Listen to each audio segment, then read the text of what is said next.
Ladies and gentlemen, welcome to Wolf Field in beautiful Caldwell, Idaho for tonight's Game 4 between the visiting Spearfish Sasquatch and the home team, your Canyon County Spuds. Here's the starting lineup for the Spearfish tonight. Leading off, left fielder number 3, Trey Vorwald. At second base, batting second, number 24, Ryan Bachman. Third batter, number 12, Gabe Springer, playing shortstop. The first baseman will be number 28, batting cleanup, Harrison Clark. In right field, number 8, Cam Hoyland. The catcher, number 30, Drew Bickerstaff, will bat in the 6th hole. Batting 7th, number 29, Keenan O'Brien. He'll be the designated hitter tonight. Number 13, Ivan Palomino will be at third base, and back in the number 9 spot in center field will be Gage Crott tonight. And the starting pitcher for the Spearfish Sasquatch is number 7, Kenji Miller.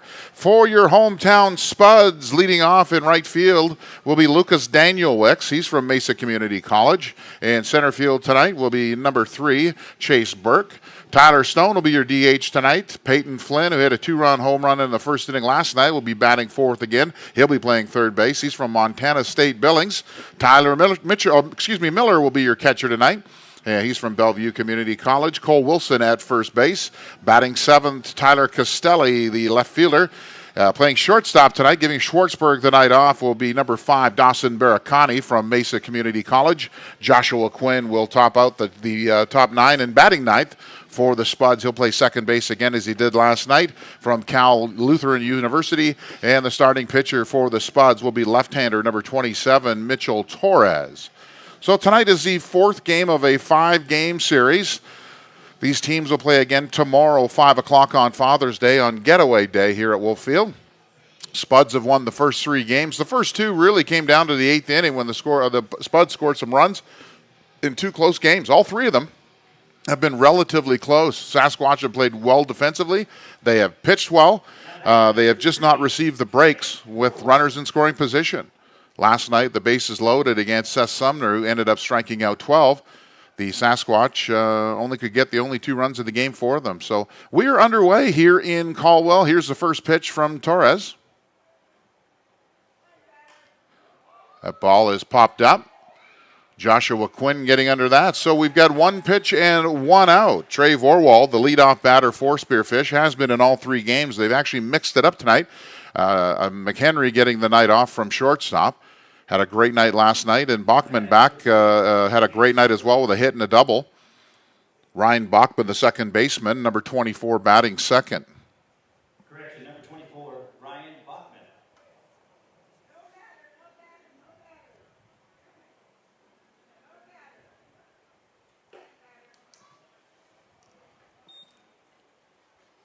That pitch was a ball.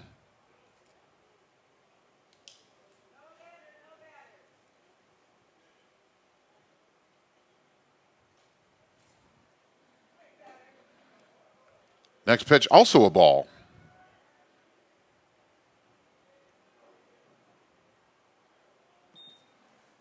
So the 2-0 count here to Bachman. 2 incredibly close pitches that look to me to be strikes, but they're not. I'm not umpiring tonight, folks, but 3-0 count right now to Bachman.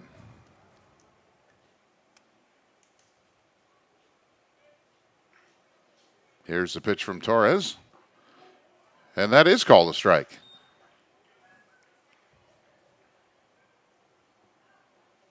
We've had the same umpire crew for all 4 games. Tomorrow's going to mix it up. We'll have a new umpire tomorrow.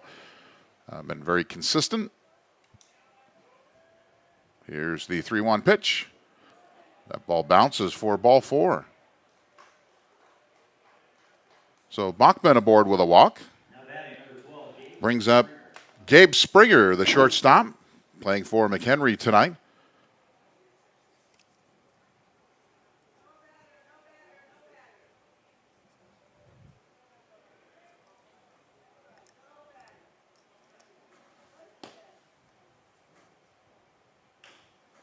That ball is hit on the ground to Barakani. Flynn, excuse me, at first. They'll go across the diamond with a nice throw for out number 2. Thought for a second that might have been fouled off the runner's left foot, but it was not. Just a lazy hop to Flynn and across the diamond for the second out. Harrison Clark will now be the batter, the first baseman. 2 outs, runner at second base.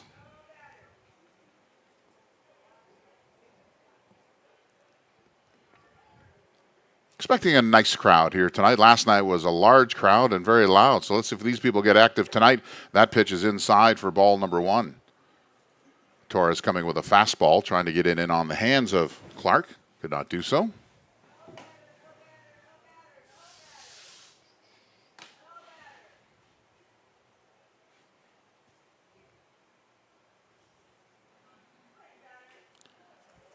Foul ball, that's a strike.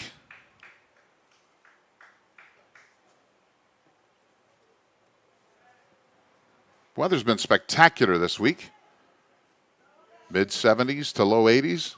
Winds picked up. Last night the wind blowing out. Tonight's blowing from left field to right. Look down in the VIP section. The umbrellas are taking quite a beating down there.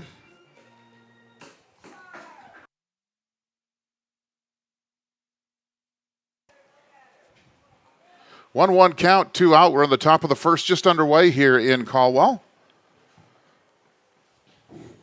Here's the pitch from Torres. Does not catch the corner. That's ball 2.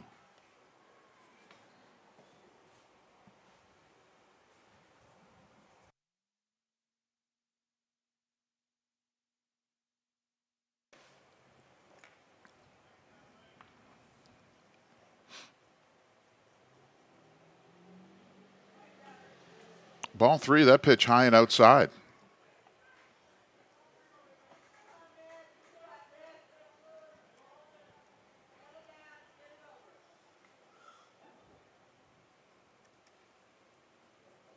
Here's the 3-1 pitch from Torres to Clark.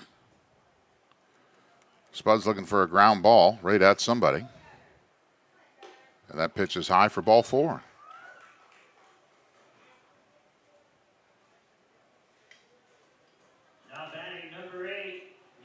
There's 2 outs. Runners at first and second base. Hoyland will be your batter, the right fielder. It's lefty on lefty matchup here. And right off the get-go, Torres he's a nibbler. He's a change of speed kind of guy and just not getting those calls. I think those 2 original pitches to start the game that were called balls kind of got him thinking a little bit. So let's just see if he changes things up. And he does.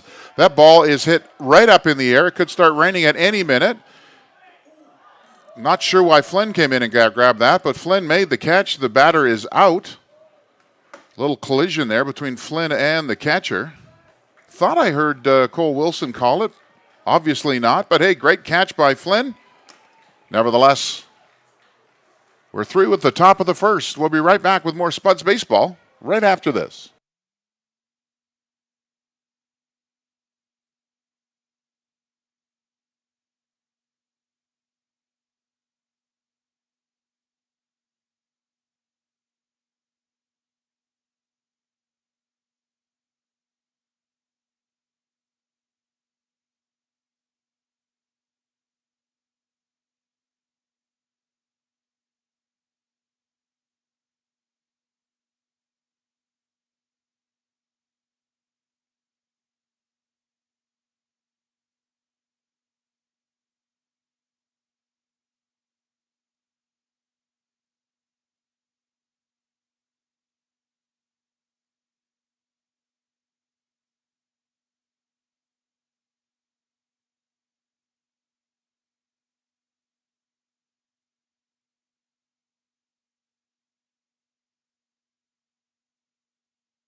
So we are back. There was some confusion over who caught that ball. Flynn came all the way in from third base, and Cole Wilson was under it. Not sure if he called for it or not, but Flynn did make the catch, and 3 are out.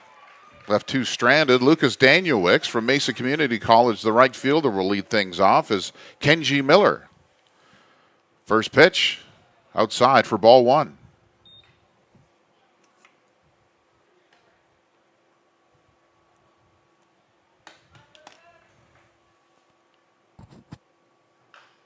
Ball's inside. That's hit up high. First baseman's under that play there and makes the out. So Danielwicks is the first out. Chase Burke will be the second batter. Back-to-back games for Chase in center field.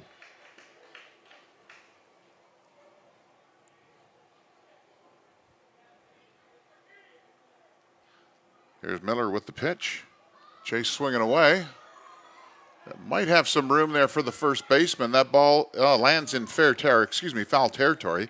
Didn't make it over the fence, but both the first baseman and the right fielder kind of came in out together and landed about 5 or 6 feet in front of them. Just a long strike right there.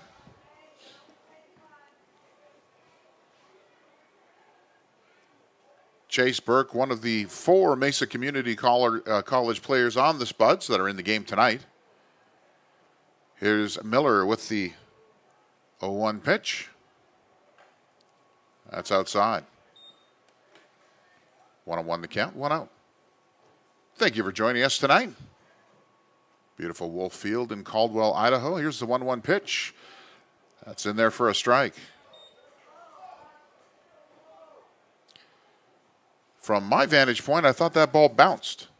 Some fans complaining about that it was too low, but called a strike nevertheless. Same pitch and went through the catcher's legs. So 2-2 the count. Wednesday's and Thursday night's game came down to the 8th inning. Last night, Flynn had a 2-run home run in the bottom of the first, and the Spuds never relinquished that lead. Here's the 2-2 pitch. Chopped to the second baseman, Bachman. He'll come up throwing. Harrison Clark with the catch, and there's now 2 outs. Now batting number 34, Tyler. So the designated hitter, Tyler Stone, dropped down a little bit in the league in the leaders. He's now at number 3, still batting a little under 400. Been quiet the last couple of games. Tyler hoping to get things on track here today and tomorrow before the Spuds head out on the road on Tuesday, heading up to Dickinson, North Dakota. That ball is outside for ball 1. On their way to Dickinson for a 3-game set, and then off to Western Nebraska to play the Pioneers for 3 games, and then back home for another homestand. That's a base hit right there. Beautiful play by Bachman. Almost got to it, but you could see he wasn't going to make it. So Tyler Stone now gets the first hit of the ball game as he starts off with a single to right field. That'll bring up last night's 2-run home run hitter, and Number 10, Peyton Flynn. hopefully Peyton has recovered from the collision here at home plate. So third baseman from Montana State Billings, Peyton Flynn hitting cleanup tonight. Stone takes his lead. Here's Miller with the first pitch. And that ball is driven, but right to the shortstop. Gabe Springer for out number 3. Got some great contact. Hit it right at him. We'll be right back with more Spuds baseball right after this message.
We are back with the top of the second inning.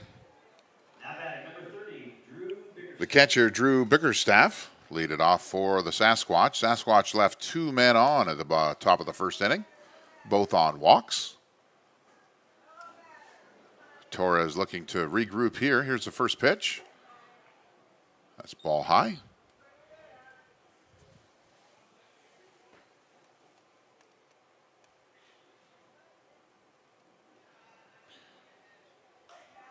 That ball is sliced down the right field line, leaving the count up at 1-1.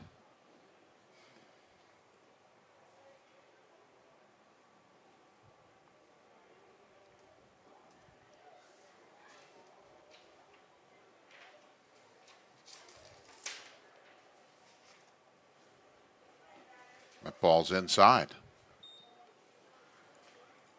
2 balls and 1 strike. Just getting underway here in the second inning.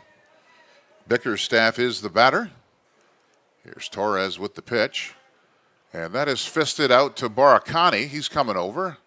He'll make the catch for out number 1. Pitching is matched throw for throw this entire week, and tonight it doesn't look like it's going to be any different. We've got a couple crafty lefties on the mound as Keenan O'Brien, the designated hitter, comes into bat. These games generally go by pretty quickly when you've got guys that throw strikes and mix it up, and that's what Torres and Miller look like they're capable of doing. So here's the first pitch to O'Brien. That ball's inside. Ball number 1.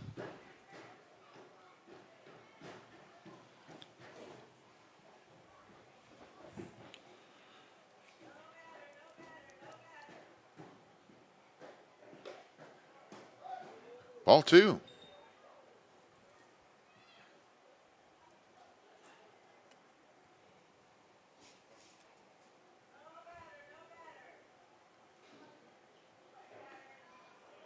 That's in there for a strike. O'Brien went fishing there and had no bait. Nice pitch from Torres. Makes the count 2-1. Top of the second inning. That ball's fouled off. That'll even the count up at 2-2. Again, game 4 of a 5-game series. Father's Day tomorrow will be a 5 o'clock game time. Getaway game for the Sasquatch, and here's the 2-2 pitch from Torres. That pitch is up. That's going to move the count full. Torres has already walked a couple batters tonight.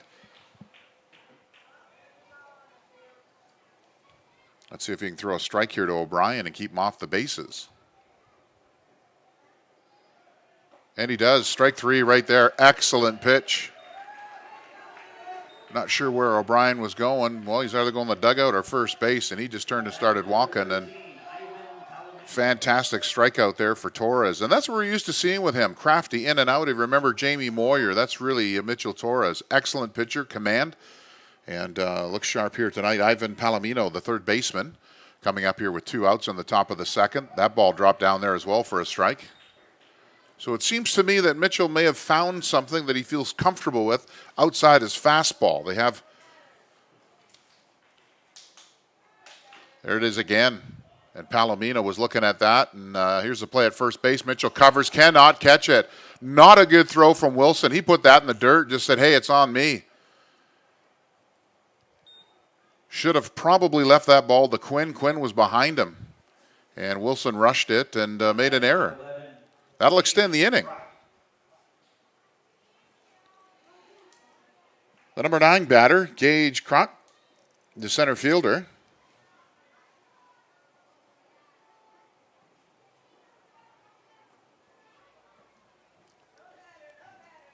Kroc has had himself quite a defensive 4 games here. He plays a lockdown center field. He gets to some balls out there. I'll tell you that right now. He's fast, slender, and he's got a great glove and looks to have a very good arm as well. So very impressive as he fouls off the first pitch for strike number 1. Again, 2 outs. Spuds have already committed an error in this inning, and Torres is going to go to first base. I would say that's his C move. That's just kind of a, hey, I know you're over there, and I'm just going to throw it. So he has a a pickoff move that is sensational. I think he's got a couple pickoffs already this season. A lot of lefties think it's still technique and talent to be able to get that ball over there and catch that runner. And again, that's a shot right down there, third base. That's fair ball. All across the diamond. Cole Wilson stops it. He has to come up a little bit, but that's going to be a base hit. That ball was hit where really there really nothing you could have done with it. Wilson made a smart play, and instead of letting the ball get by him, and now for the second inning in a row, the Sasquatch have something going. A hit and an error here in the top of the second inning. That's going to bring up the top of the order, and Trey Vorwald, the left fielder, he flew out in his first at bat. So now the Spuds find themselves in a bit of a situation again. And that ball is hit right at Baracani. He's a flip over to Quinn, and now they're out of that situation.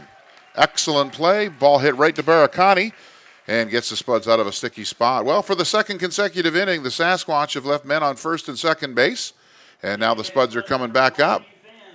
Tyler Miller will lead off. Cole Wilson and Tyler Castelli coming your way right after this.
Welcome back, ladies and gentlemen. Want to welcome in all of our folks from Spearfish, all the parents and coaching and all the host families and fans of the Sasquatch. Thank you for tuning in tonight. And, of course, all the Spuds, parents and aunts and uncles. Appreciate you tuning in and listen to our game. Here's Miller, first pitch. That ball swung on. Bachman come over. He'll make the play. That's one pitch and one out. As Tyler Miller, the catcher, grounds out for one out. Cole Wilson, the first baseman. Number 30, Cole Wilson. Now batting. Cole Wilson goes to the University of California, San Diego.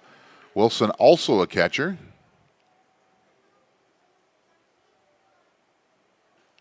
In fact, no, he's not. I know he plays first base and does some designated hitting.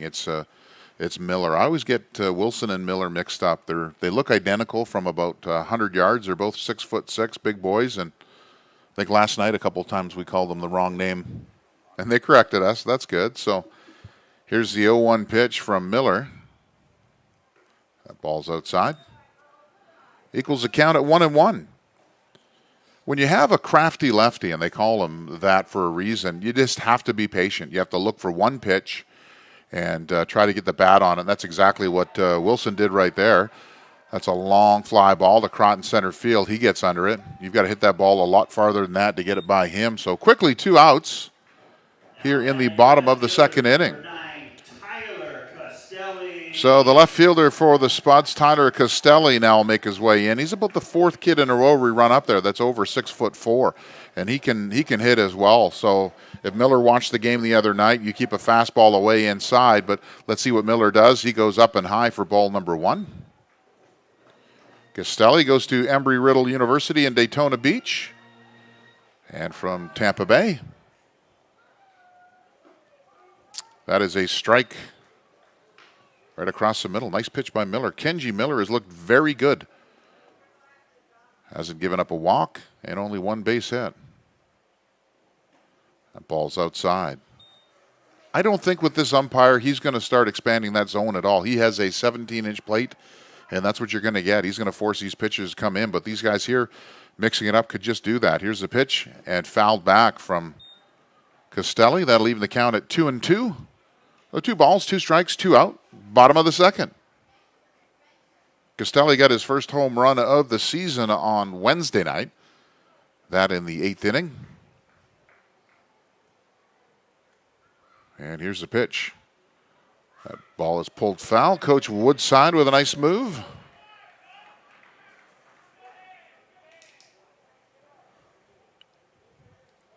Again, 2 balls and 2 strikes. Nobody on. And here's the pitch. That ball's down. Count now runs full.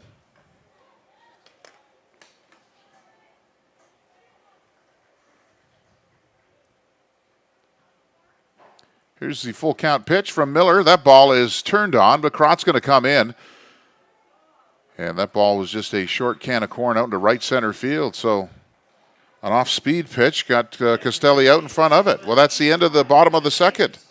Top of the third coming right back right after this.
Well, the Spuds in their military salute, as always, in the top of the third inning.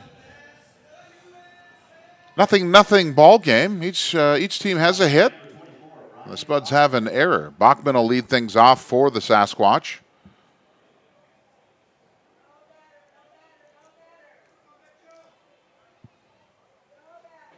Two evenly matched teams.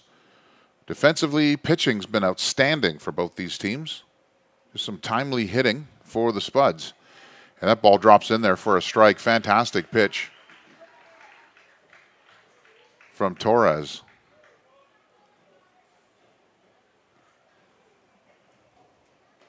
Here's the pitch to Bachman. That's high for ball 1. That pitch hasn't been there for Torres tonight. He's tried that a couple, 4 or 5 times, and something about that fastball up is just getting right out of the zone. He's been able to drop a curveball in, and that does not drop in. That takes the count to 2 balls and 1 strike. Bachman already has a walk under his belt tonight. And the count's now 2-1. Let's see if Torres can even it up here. And he does not. 3-1 count.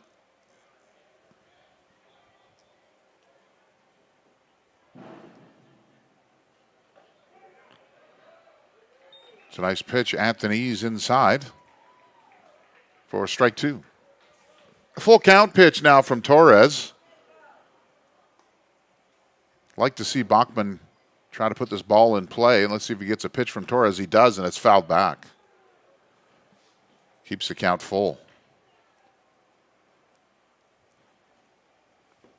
Bachman's first at bat was not a ton of swings. He didn't have to. But he can put the ball in play for sure. Had a couple nice hits last night. Here's the full count pitch from Torres. That ball is turned on, and it is a single down the left field line. Castelli coming over. Bachman going for second base. He's going to get in there with a double.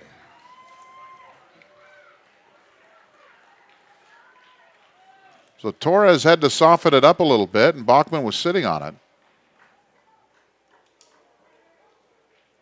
And hit that down the left field line. Now batting number 12, Gabe Springer. Gabe Springer will be your batter. The shortstop grounded out his first at bat.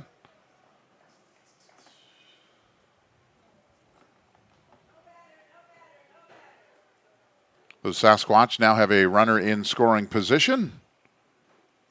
And nobody out here in the top of the third inning.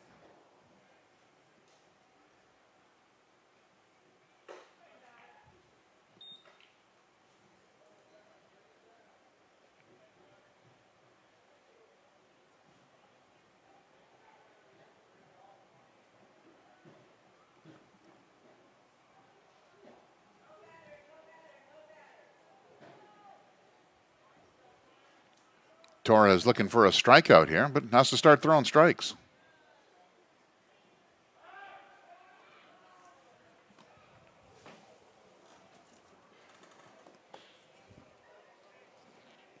I don't think Bachman was going anywhere at second base.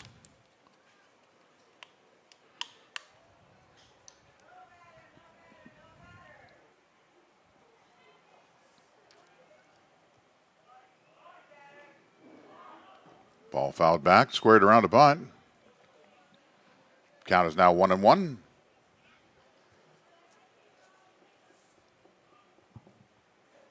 Not sure why he's butting him over there. He's already in scoring position, but Sasquatch trying to manufacture some runs right now. As I said earlier, first couple innings here tonight as well. They've left guys at first and second, in the first and the second. So the Sasquatch coach probably looking to maybe work something himself here. And we'll see if Springer is going to try to bunt him over or swing away. Swung through that for strike two. Now a 1-2 count. In fact, I think the first time tonight, or the second time tonight, that Torres has been ahead in the count. And that's where he needs to be. So let's see what he does here. Does he attack or does he try to get him to chase something?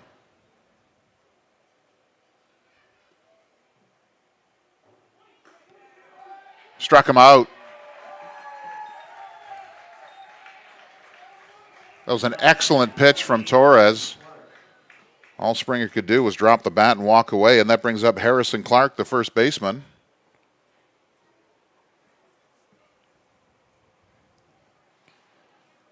One out.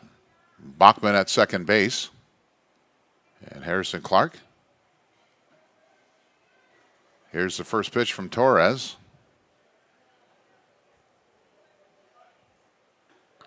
That drops in there for a strike.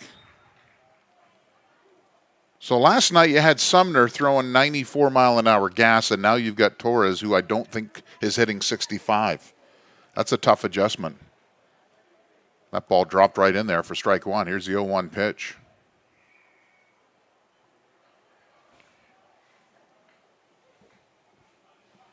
Miller and Torres trying to stay on the same page. Quinn is keeping him close at second base. But it's tough to take a guy that is not throwing hard to the right side. So Spuds will be looking for this ball to be hit to Boracani or to Flynn at third and hold the runner at second base. And here's the pitch. Excellent at bat. Is Dano going to get to that? Is he going to know that ball's going to drop? It's going to be a base hit. And he's going to come in now. That's going to score the runner. And the Sasquatch now lead 1-0. It was an excellent at-bat. He stayed deep on the ball, let the ball get deep, took it to right field. So I just finished saying that's a tough thing to do when you have somebody that's not throwing too hard. Now batting number 8. And that might have been a fastball from Torres that allowed him to do that. So Today, 10 Barrel Brewing. If he strikes out, $3 pub beer. close play at home base, but Sasquatch still score 3 runs now. We still have 1 out. Cam Hoyland, the right fielder, is the batter, and that ball has popped up. Daniel Wicks is back a little bit, and he'll make the catch. Clark doesn't tag up. There's 2 outs now.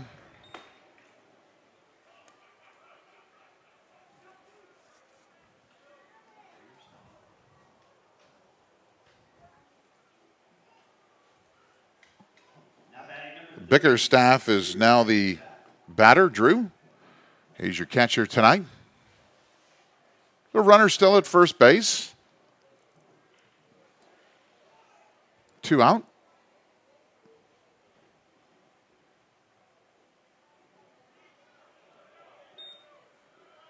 Ball 1.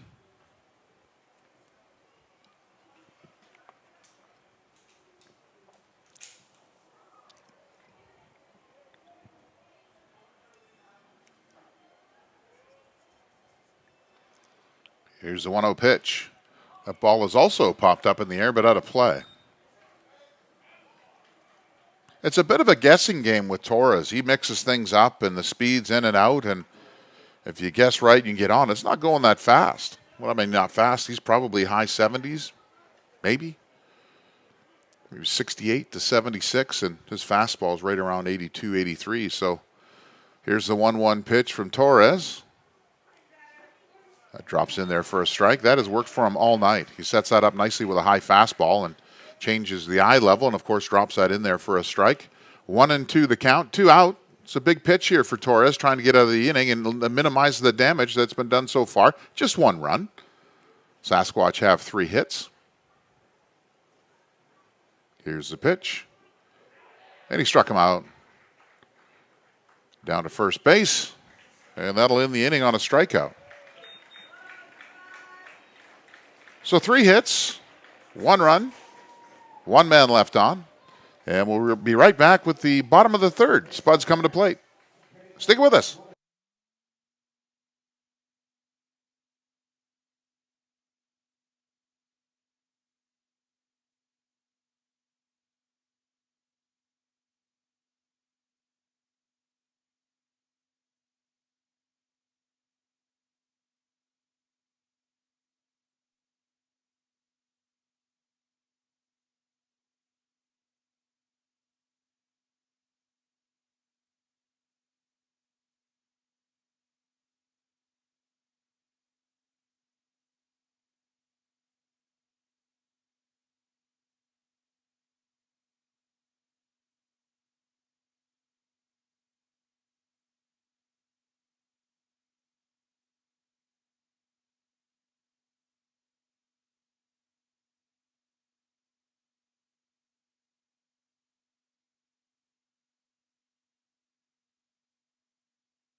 Now batting for your Spuds, number 5, Dawson Baracani.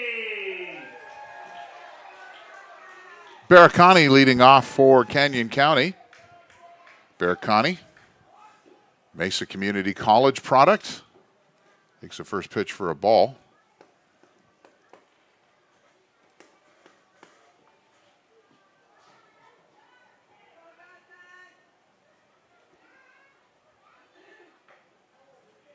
That ball was up as well.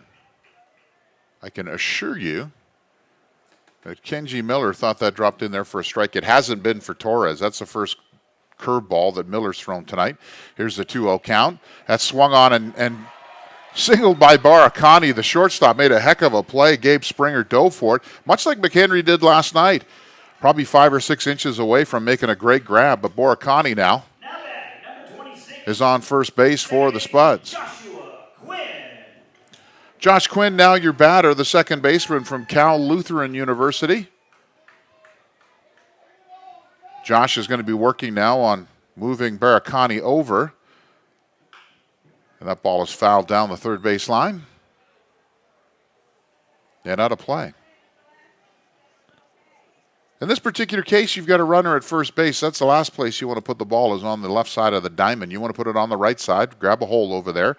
Josh did it last night. Even a nice sacrifice fly last night. Let's see if he can get that ball over there now. Gets it back to the pitcher. That's going to be a tough play at second base. He's going to throw it to first. Gets Quinn out at first base. and does his job and moves the runner over. So now there's one down. Let's hear for number 13, Lucas Danielwick. Top of the order now for the Spuds, Danielwick. Looking to get things back on track. Last couple of games, Dano's popped a lot of balls that he would normally barrel up for doubles and singles. Have been caught up in the night sky here in Caldwell. One out, runner at second base. Spuds have an opportunity to tie this ball game up here in the bottom of the third.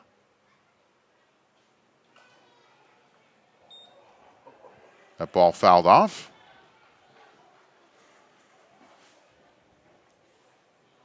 Chase Burke is on deck, followed by Tyler Stone. If the Spuds can keep things rolling here.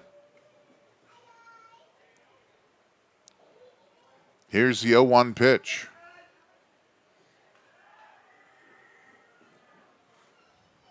Excellent move by Miller there.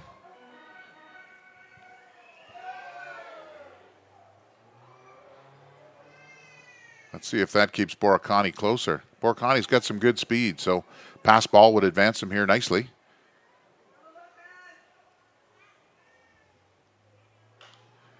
And again, Dano pops that ball up, but he may be in luck because the second baseman had to cover. That's a foul ball. Boracani advances, but you can't do that. Even if that ball is touched, that's still a foul ball. So the second baseman, Bachman, who was covering second base, had a long way to go. So the right fielder and the first baseman all kind of came together, but fortunately for the Sasquatch, they came together in foul territory. So all that's going to do is just be a strike. So Miller ahead in the count now, 0-2. And now he can think about how he wants to get Danielwick here for the second out of the inning. Danielwick is looking to drive a ball here in the gap, preferably on the right side, because that'll score Boracani from second base. Here's the pitch. And that ball is hit right to Bachman. He'll come over, make the play. Boracani advances, and Danielwick is out at second base for the second out. Now batting, number 3, Chase Burke. So Chase Burke is the batter, batting second for the second consecutive night for the Spuds, trying to get his bat going. Chase got off to a rough start and really hasn't turned it around so far. When he's on the base, he's very active and can do a lot for you. But it's just getting them there that's been a bit of an issue for the Spuds coaching staff. They've been working on it. It's a great opportunity here for Chase to get things going and drive in a run. That ball's hit high up in the air. And that's the third out of the inning. We'll be right back with more Spuds baseball right after this.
We are back with the top of the fourth. Spuds squandered an opportunity with Barcani at third base to get a base hit from Chase Burke. Now batting, number 29. Sasquatch now will start things off with the designated hitter. He struck out his first at bat as number 29, Keenan O'Brien. Sasquatch leading the Spuds 1-0 and winning in the hit area as well, as that's a ball.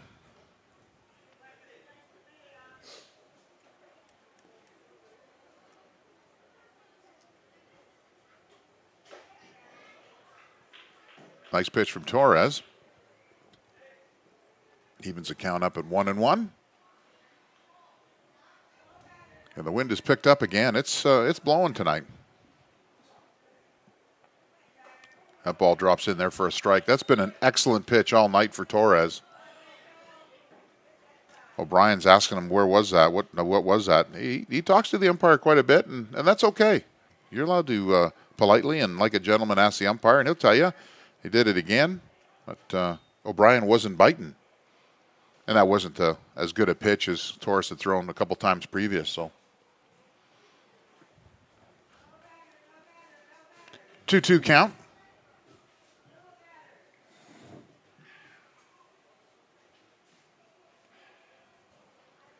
Here's the pitch from Torres on O'Brien.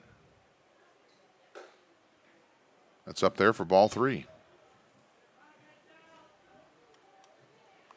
Now, if that's a setup pitch for Torres, we're going to figure that out right now because he's going to drop a curveball in there.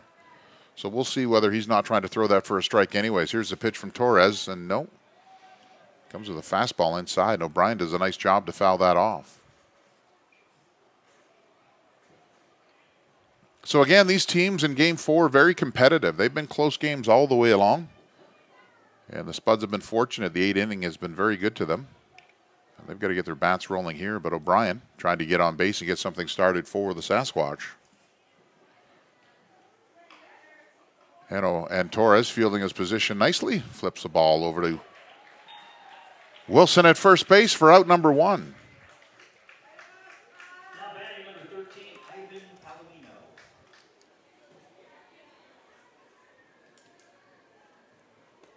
Palomino is your batter, the third baseman. He got on first base in the second inning on an error. There's the first pitch from Torres. That ball drops in there for a strike. Crowd still coming in here at Wolf Field. A little bit later crowd tonight. Weather's been decent, sunny. Wind's picked up a little bit, though. Might be chilly tonight. Here's a pitch from Torres. Palomino swings right through that for strike number 2. So just going by the patterns that Mitchell has used before, I think you're going to see a high fastball here. Try to strike him out. And no, he went down to a curveball and struck him out. And there's only 2 outs, so I'm not quite sure where. That's frustrating for a coach when there's 1 out. Your head's got to be in the game.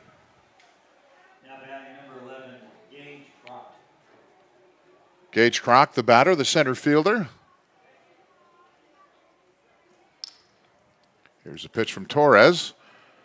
Kroc gets under that, sends it to Burke in center field, and returns the favor with a pop-up. The Sasquatch go down quickly here in the top of the 4th. The Spuds are trying to get something going. At the bottom of the 4th, it's the Sasquatch 1, the Spuds no score. We'll be right back right after this.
Well, Tyler Stone will lead things off for the Spuds in the bottom of the fourth.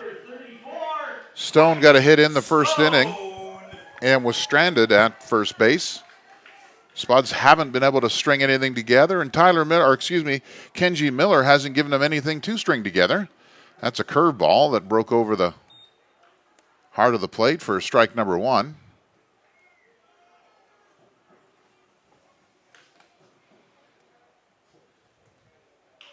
And that's the second base hit of the night for Tyler Stone. That's a good sign for the Spuds.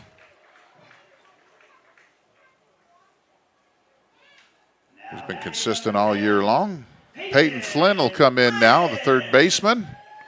Had himself a game yesterday, hoping to carry that on right now. So nobody out. Tyler Stone started off with a single.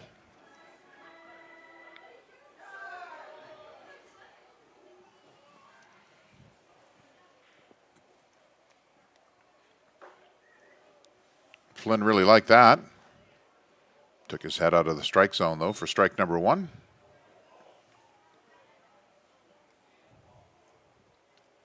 Coach Alex putting on a sign. Wouldn't be too surprised if he bunted him over here. I know he's a number 4 batter, but nights like tonight, you got to manufacture some stuff yourself. So let's just see what Flynn does. And that's strike number 2. They had me all confused.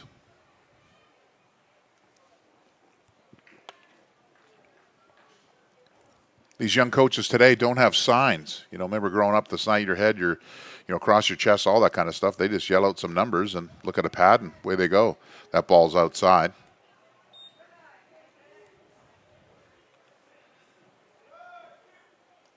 Ball 1 on Flynn. 1-2 the count. Stone at first base takes a shorter lead. Here's the windup. Miller, curveball, way outside.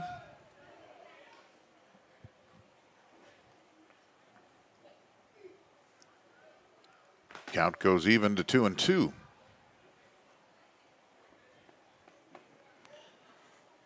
Here's a pitch by Miller. Fouled off by Flynn. Caught a piece of that. That was a bit of a defensive swing there.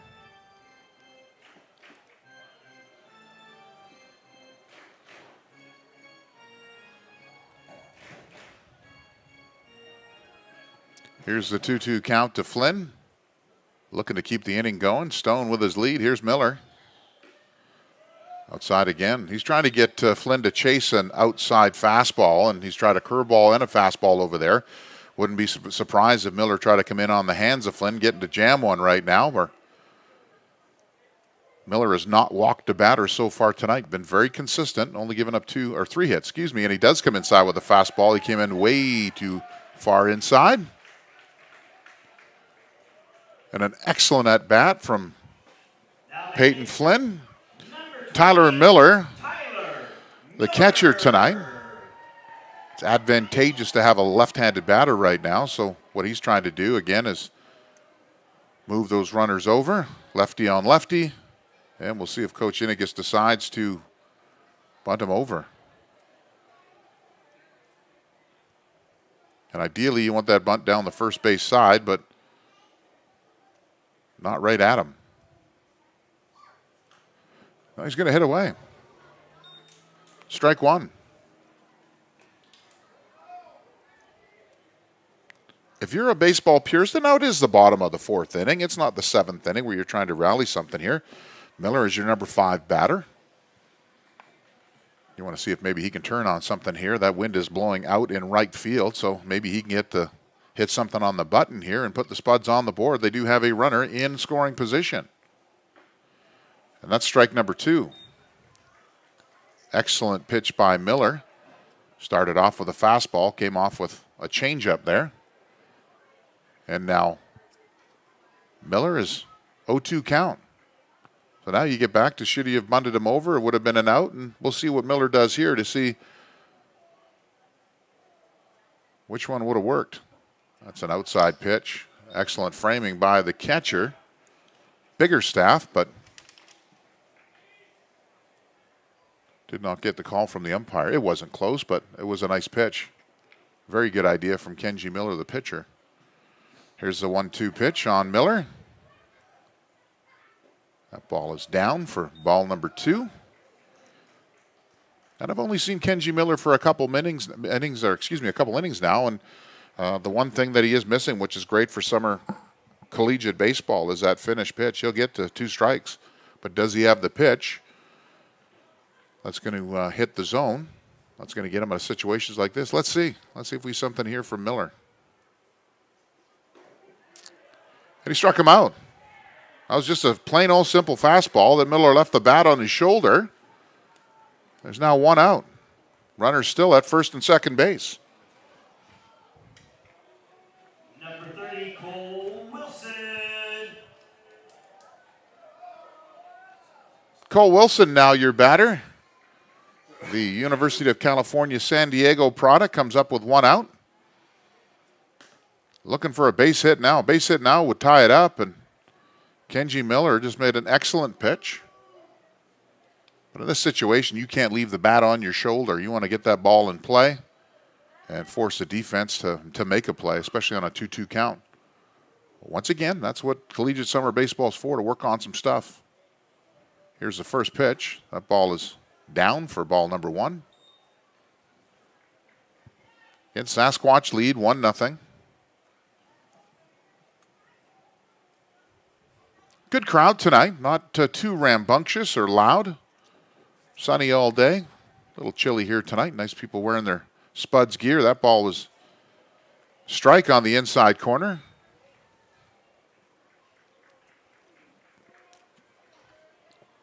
First time a strike has been called that far inside. Now, that probably was still a strike, but from up here you can see that Wilson moved out of that a little bit. So let's see the 1-1 count right here. And he waited on it. That ball is hit down the third base line, but foul for strike number 2. That ball not hit too sharp. Miller had him out in front of that. It was a nice pitch from him. So now the tables have turned a little bit. We went from runners at first and second with nobody out. Now runners at first and second with 1 out. And Kenji Miller has the count in his favor. Does he try to sneak something over the outside corner, maybe a fastball? Yes, he does. For strike 3.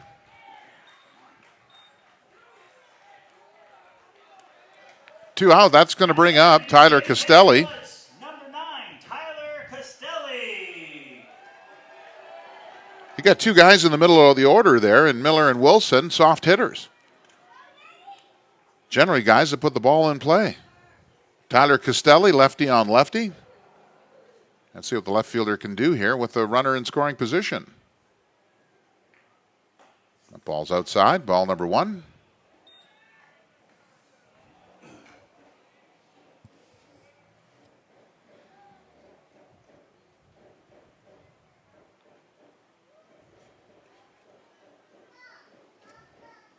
There's 2 out.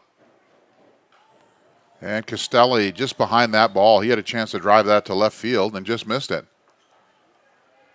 I think Miller got away with one there. That's where Castelli makes his bread and butter, is taking that pitch to left field. So we'll see if he can pick something up here. That ball hit him.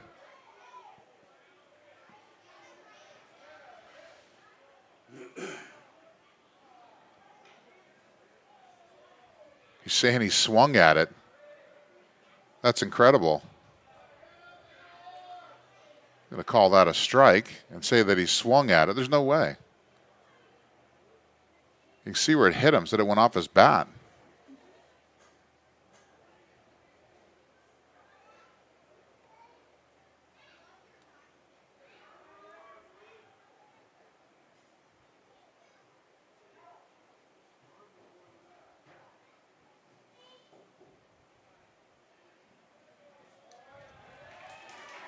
Now the Sasquatch coach comes out, and he has every reason to come out. Make the call, stay with the call. He did bring the second base umpire in for some help, but Castelli right off the get-go said, "Hey, that hit me in the arm." Play was called.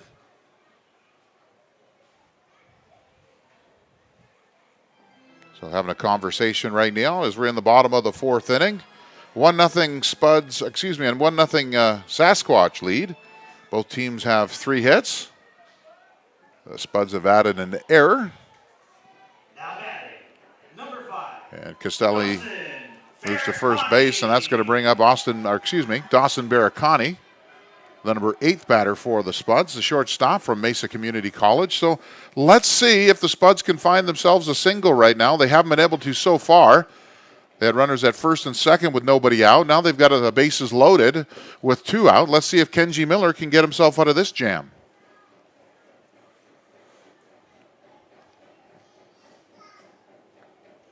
Want to be careful on bouncing one in. Stone will score from third. Here's the first pitch from Miller. That ball's down low for ball number 1.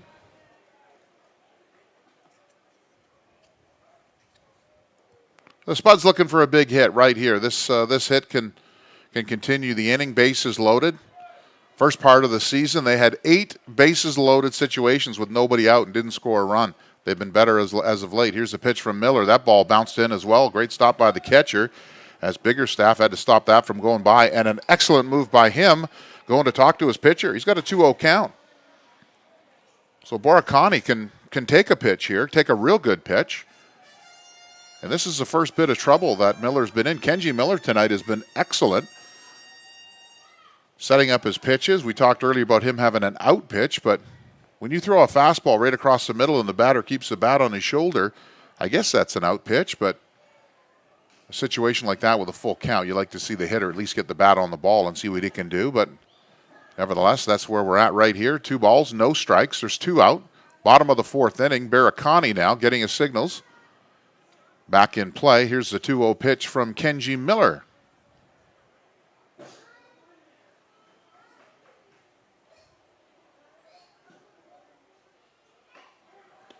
That's a strike. Nice pitch from Miller. Just safe. The only thing that Baracani could have done with that was send it to the right side.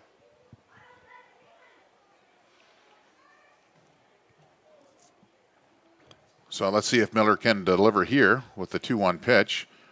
Baracani's probably going to be more apt to swing with the ball here. That ball is down. Oh no, that's down in the strike zone for a strike. Crowd is not happy about that. That's the second time that a ball has been low that's been called for a strike tonight. It is what it is, but that looked a little low. It's not. 2s are wild on the board. 2 balls, 2 strikes. Miller's fought back now. Had the count even. Let's see if Baracani can put the bat on the ball. He does, but that ball goes foul. So a defensive swing from Baracani as he saw that ball leave his hand. Got the fat part of the bat out in front of it. And again, Baracani looking to drive something here and pick up some runs.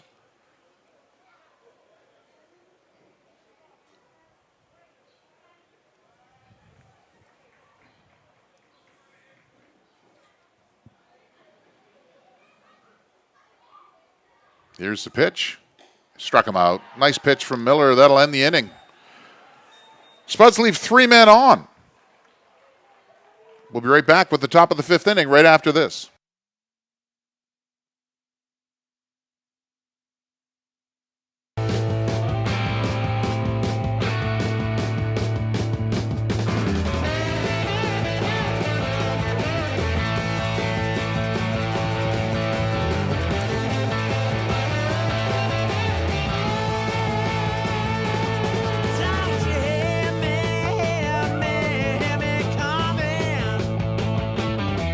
Don't you hear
Well, the one place the Spuds are winning tonight is in the dance contest, as Nate Galusha just beat Michael Larson in a dance-off. That was incredible. It'll pour some sugar on me and having some fun. That is college summer baseball, folks. The ILB is a competitive wood bat league, but it is still a league where we can work on skills and be a competitive league without getting too crazy. But the guys had fun in between the innings there. So Nate Galusha, the dance-off winner tonight. They're trying to clean up some ice there on the other side of the Spuds dugout. So we're at the top of the fifth.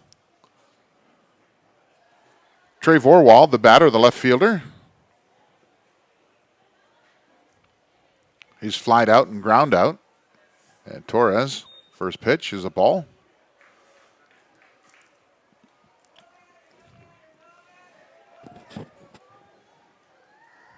Torres back with a strike. That's a nice pitch. Good change of pace. Good pitcher's battle here tonight.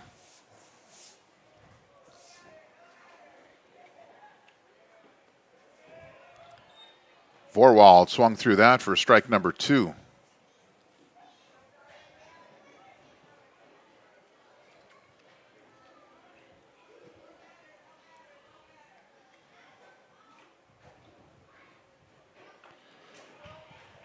Touches a batter for strikeout number 3, Torres. With the strikeout pitch. Bachman's got a double and a walk. He's been on twice tonight. He's been a tough out for Torres. One down now here in the top of the 5th inning.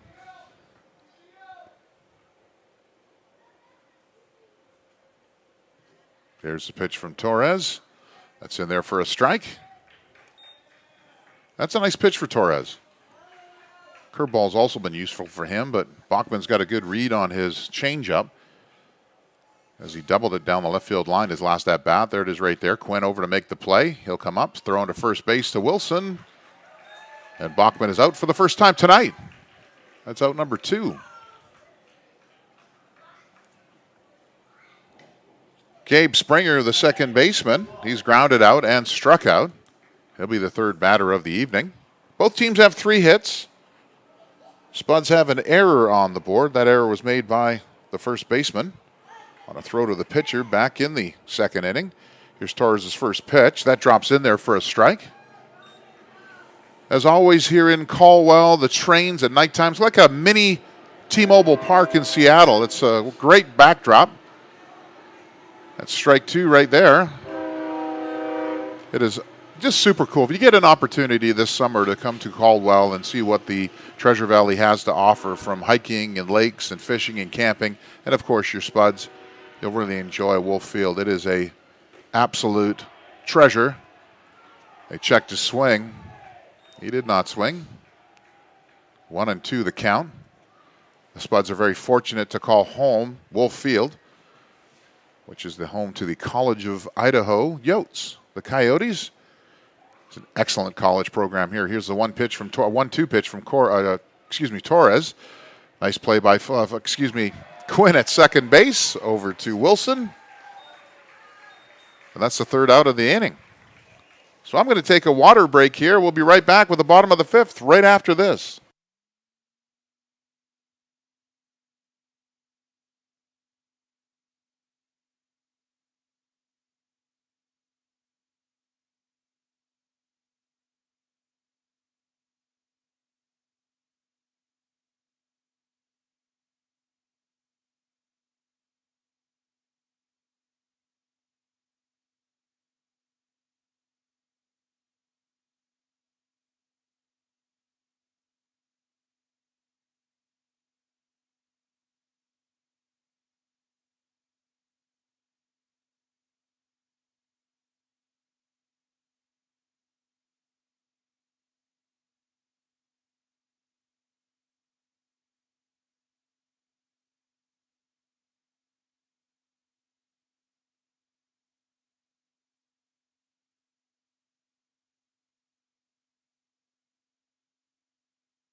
26, Joshua Quinn. Josh Quinn leads things off for the Spuds. See if he can get things started again now. Pitch number 1. Popped up in the air. Is that going to stay in foul territory? Yeah, well, the first baseman comes over. And just like that, first pitch, 1 out.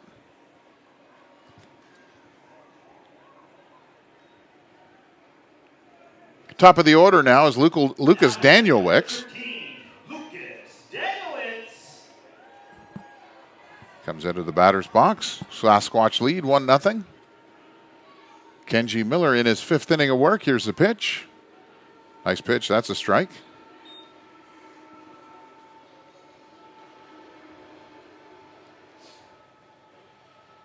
Let's see if Lucas can get on board. Ball's outside.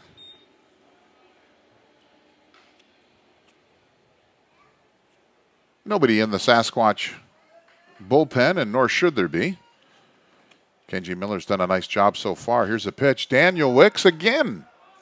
He has hit probably 6 or 7 straight cans of corn over the last 2 games. Just late on that. Another quick out. Out number 2 here in the 5th inning. Spuds don't have a lot of life into him tonight. Not sure if I missed a house party last night or something went on, but Chase Burke now the batter, center fielder from Mesa Community College. Kind of in the same boat that Dano is right now, trying to get his bat going. And he turns on a ball right there. That's hitting the gap. Left fielder's over, and he's going to get himself a double. Perfect timing for Chase Burke. He comes into second base.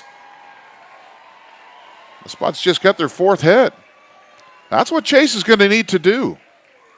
Let's see if he can get things going here. And perfect timing for a gentleman that's 2-2, or excuse me, 2 for 2 tonight. And that's Tyler Stone. Chase Burke is going to score on a base hit. So Tyler Stone's going to look to put something in right center here. Wind is blowing, so if Miller decides to come with an inside fastball, this could be a 2-1 ball game real quick. Let's see if Kenji Miller stays away from Tyler Stone. There's Burke at second base, and that ball is way outside. There's 2 out.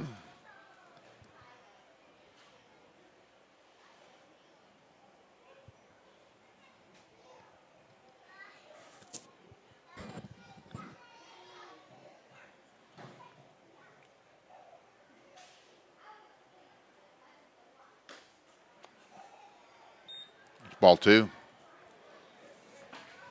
I don't think Kenji Miller is going to come in with anything with any velocity. If he's going to try anything, he's going to come inside with maybe a changeup, if he's got one, or maybe a 2-seam fastball that might break in on the hands of Stone. Let's see if he can do it. He did it. And this is a 2-1 ball game, ladies and gentlemen.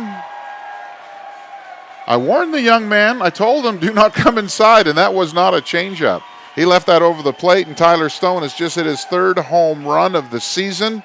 The Gonzaga product, he is in the transfer portal, and if you're a Div 1 baseball coach watching or here in attendance, you better get your clipboard and your piece of paper out and a nice, there they are, the boys over there bombing it. There you go. And a nice scholarship for Tyler Stone. He is an absolute roller when it comes to hitting. The Spuds now take a 2-1 lead here in the bottom of the 5th inning. Flynn is going to come back up, the third baseman. Flynn hit a 2-run home run last night. It's that windy here. Putting the ball in play. Here's the first pitch from Miller to Flynn, and Flynn fouls that off.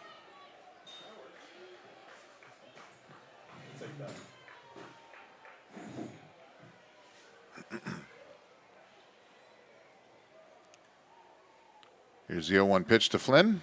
That ball is down.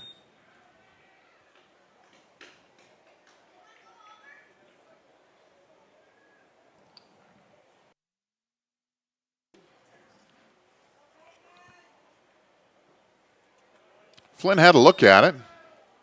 That ball was down. Excellent pitch by Miller. Just slightly out of the zone. Here's the 2-1 pitch. And Flynn hit that in the same spot he did last night. Let's see if that stays in the yard. Cross back to it. That ball's off the wall. Flynn is coming around. He's going to stop at second base, and that's a smart idea. So Back-to-back-to-back hits, a double, a 2-run home run, and now another double for the Spuds. And just like that, there's some commotion in the Sasquatch dugout. Nobody's up in the bullpen, but Miller's pitched a great game. That was a nice hit by Flynn. And the catcher, Biggerstaff, is just going to take a walk out. I don't know if the coach is even going to come out, so doesn't look like they're getting anybody ready. Miller's been nice. It's just the Spuds have put 3 back-to-back hits together. The double from Burke, the 2-run home run from Stone, and now the double from Flynn. So Flynn has really taken over the third base position. Him and Boricani have really platooned. Schwartzberg needed a night off. You could tell he was tired. But I'll tell you what, Flynn has really stepped up with the bat, and that's going to solidify him in there, that third base position. Number 5 batter, the catcher, Tyler Miller. This is the second time he's been up with a runner in scoring position. He's got to deliver here. Here's the pitch from Miller. That ball is down.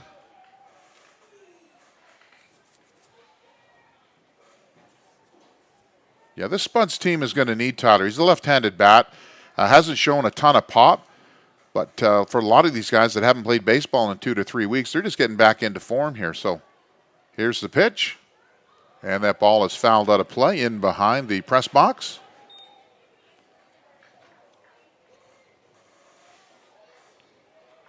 Want to say hello tonight to Spuds owner Dalen Dobish. Feeling a little bit under the weather tonight. Working on the field in the hot sun all day long and said, hey, you know what? I'm going to watch this one at home on YouTube. So I want to say hi to him. Hopefully he's feeling better. 1-1 pitch from Miller. Inside, took something off that. Strike 2. And Miller's a young guy. He's a young college baseball player. A bit intimidating. He's all of 6'5".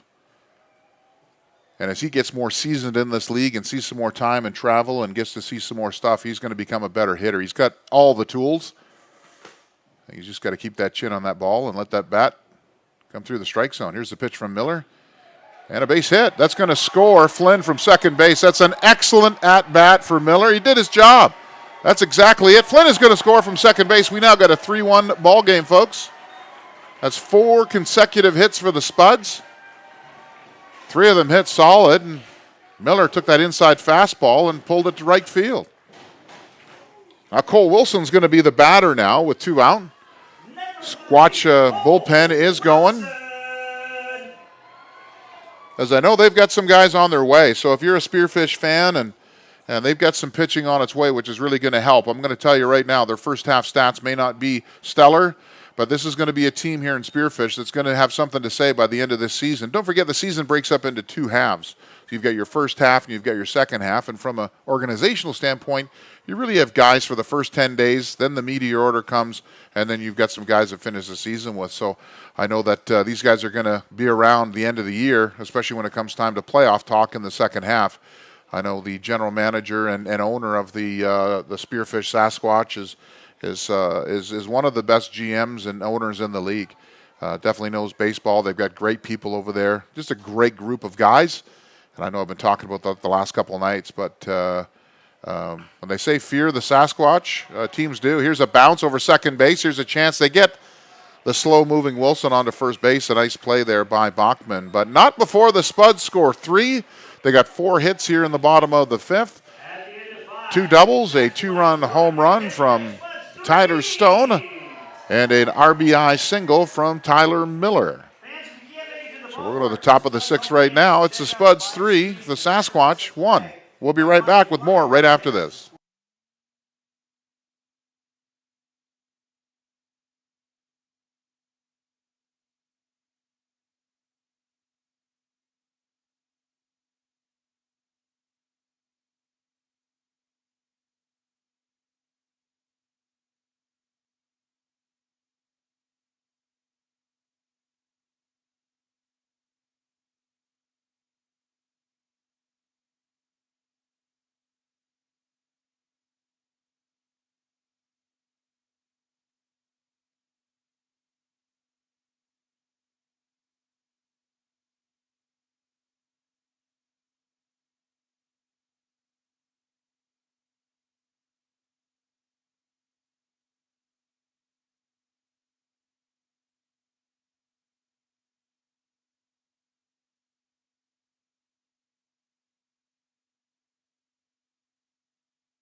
So we are back. Harrison Clark, your batter, the first baseman.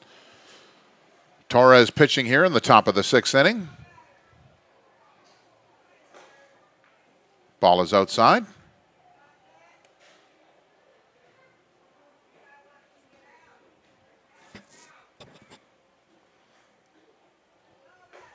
It's the second one outside by Torres.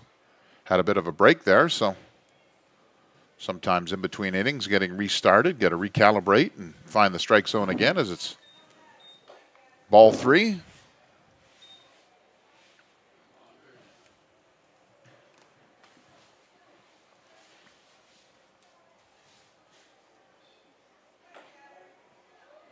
Called that a strike. Didn't think it was.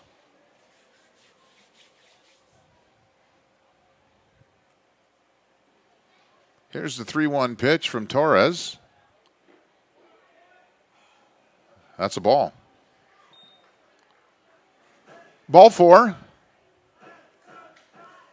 batting number 8, Cam Hoyland, your beer batter for this inning. Well, Cam Hoyland's been the beer batter tonight, the right fielder. Make some noise if you're Of course, anytime that Cam happens to strike out, the fans are real happy because they get half off 10 Barrel Brewing pub beer for the remainder of the inning.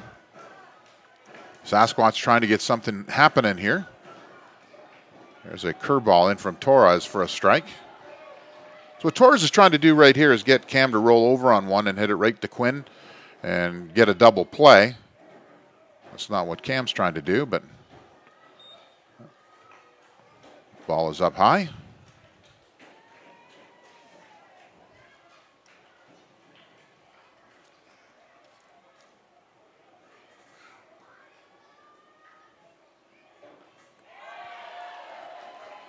Well, the fans now are into it. 2 strikes on Hoyland.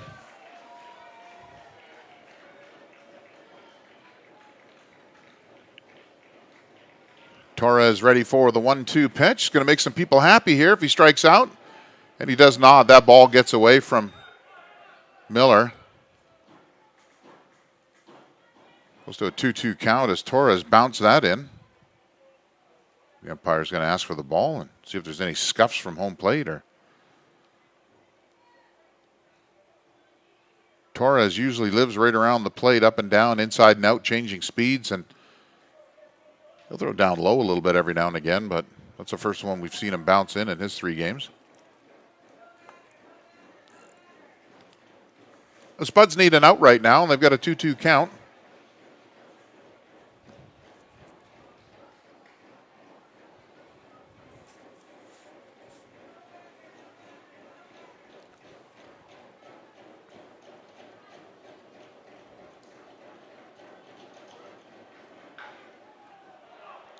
That's a fair ball. That ball is laced down the first base. That's going to score from second base. And that's a double for Hoyland. The Sasquatch get one back and now have another runner at second base. No beer. Now batting number 30. So a leadoff walk gets Torres in trouble.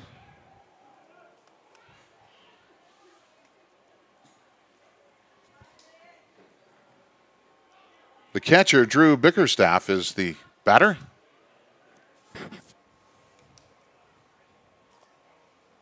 Three-two ball game. Spuds now lead.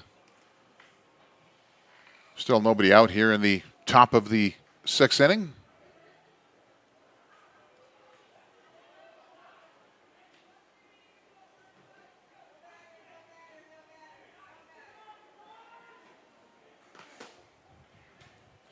Here's the first pitch to Biggerstown.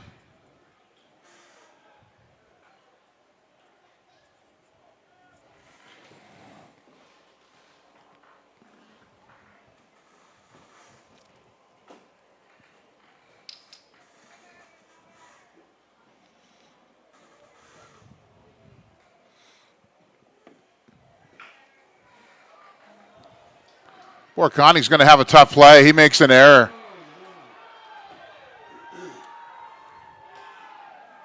Ball game's all tied up. You cannot make the play before you have the ball. And we've seen that far too many times this season.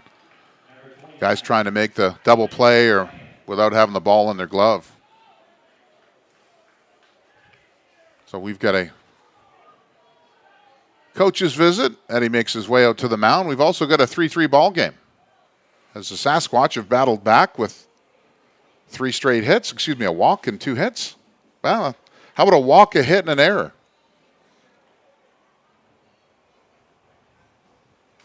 Do we have any fathers in the audience tonight?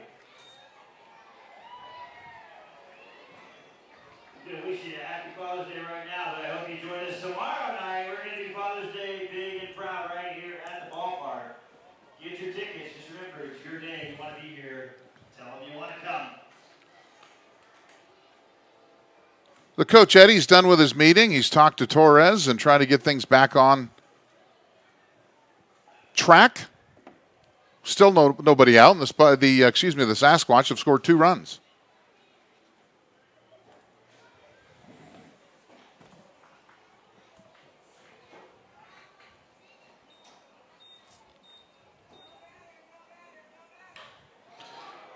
That ball's in the air. That's fading back to the right fielder, Daniel Wicks. That goes right to him. He'll get the out. It was a nice hit ball. Got under that one.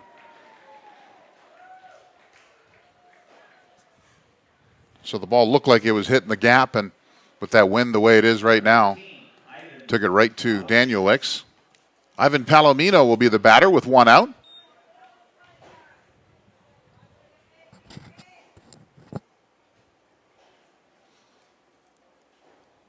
Let's see if Torres can get a double play here. No, throws on the inside. That's a nice stop by Miller. And I'd have to think this is about all they're going to get from Torres. If they can get him to shut this down now, they'll take a double play and get out of the inning and start things over in the 7th. Go to the bullpen. That ball looked like it was foul. Flynn coming in on that. He'll make the play across the diamond. Wilson makes a nice play again. That looked like it went off the batter's foot, but I guess not. And there must be a soft spot maybe up front. It sounded like a different hop. Anyways, that'll advance the runner. Now the Sasquatch have a runner at second base, and Gage Crott will be the hitter, the center fielder. Gage has had himself a great series in center. Had a couple balls out there he wasn't going to get to as they went off the wall. Flynn's last one went off the wall for a double. Let's see if Torres can bear down here and get the 3rd out. That's an excellent pitch as that drops in there for a strike. With a pitcher like Torres, it's not about the number of pitches he's thrown. It's basically whether they're making contact. This is the 3rd time up for the Sasquatch hitters, so are they being patient and not swinging at everything out of the zone? There's strike 2. Beautiful Saturday night here in Canyon County.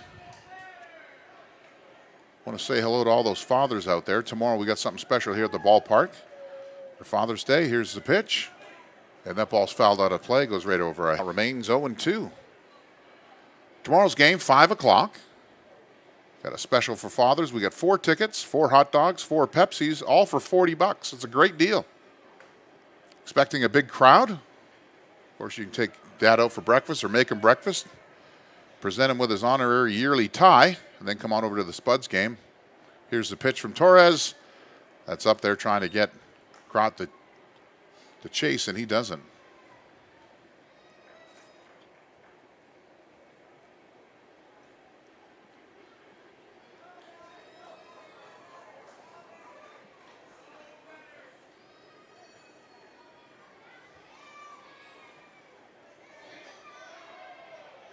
That's outside as well. That was not a strike. That was a ball. Looked good, maybe from the side, but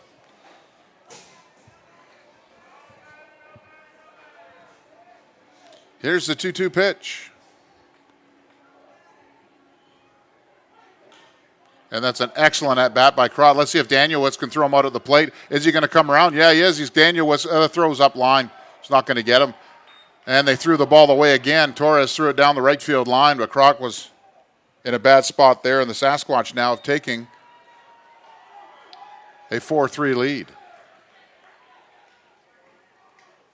Just not a fundamentally sound inning for the Spuds. Haven't seen this in a while. We've made I think the third error of the ball game already. Baracani's error and then the throwing error by Torres, but Daniel Wicks' throw was way up the line. He had a chance out of him around, but the throw had to be right on. So top of the order now with Trey Vorwald, the left fielder. Spuds still aren't out of it, and the Sasquatch have put a 3 spot up on the board. That's ball high.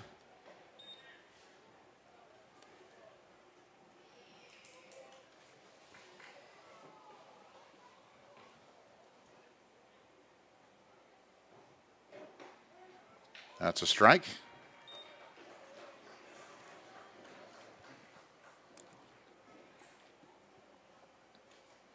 Nobody up in the Sasquatch bullpen. May see Miller again out here in the bottom of the 6th. He may not be done yet. And that ball hit sharply to Quinn. He'll just take it himself. Smartest move of the night right there. So the Sasquatch score 3 runs on 3 hits, a couple of errors. We'll be right back here with the bottom of the 6th inning, right after this message from Pepsi, one of our awesome premium sponsors here with the Canyon County Spuds.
So Kenji Miller's night is over. Now pitching for the Sasquatch. Dylan Ritchie is the new pitcher for the Sasquatch. He comes in with a 1-run lead here in the bottom of the 6th inning.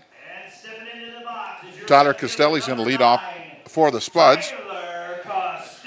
Spuds just gave up a 3 spot in the top of the 6th, and now Costelli's going to try to get some of those back.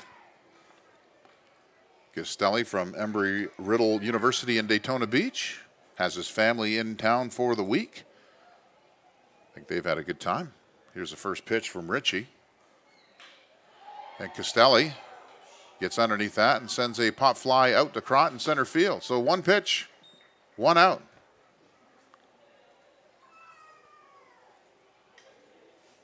Now batting, number 5, Dawson Baracani now gets an opportunity to put himself in the good graces here with the Spuds Nation.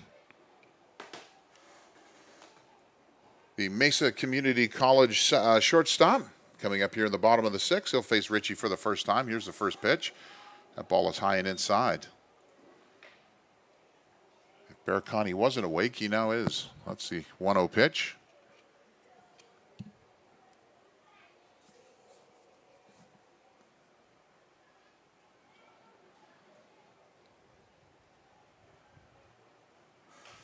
That ball is fouled out of play. 1-1 now. Ritchie looks like he's all business. He's throwing strikes. So here it is. Hit it. swing at it, whatever you're going to do. Doesn't seem right now there's a lot of secrets to his game. He's thrown 3 pitches. All of them are fastballs. Here's the 1-1 pitch. And right on cue, he throws a curveball, but misses.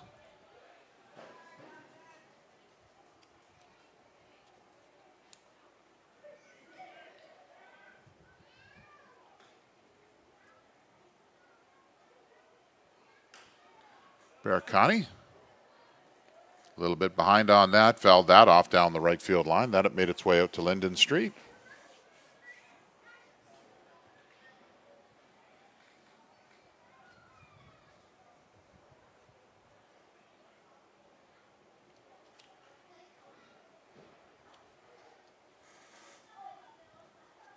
The 2-2 pitch. Outside, full count. It was a good take from Baracani. Nice pitch from Ritchie.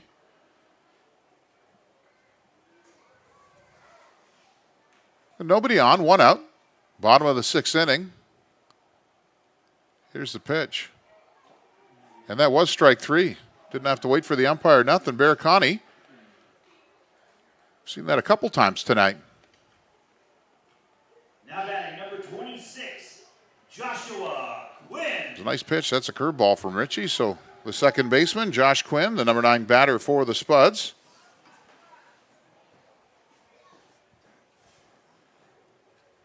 I wouldn't wait around for the curveballs. I'd go after the fastball early if I were you, Josh, and he does. Fouls that one away.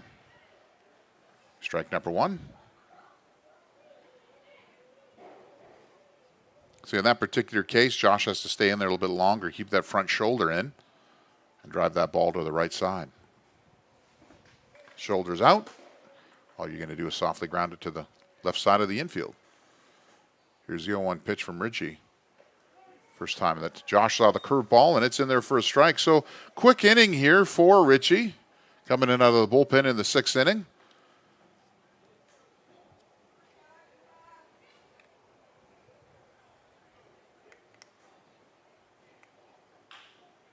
And again, turn that over. Second baseman, Springer makes the throw across the diamond. Close play, but he's still out at first base. 1-2-3 inning for the Spuds. Ritchie comes in, does his job. We'll be right back. Top of the 7th, folks, right after this.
Spuds have made a pitching change here in the top of the 7th inning. Clay Rickerman will be the pitcher for the Spuds.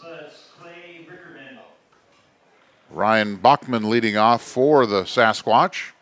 Top of the 7th. Rickerman pitched in Wednesday night's game. First pitch, swing and a miss.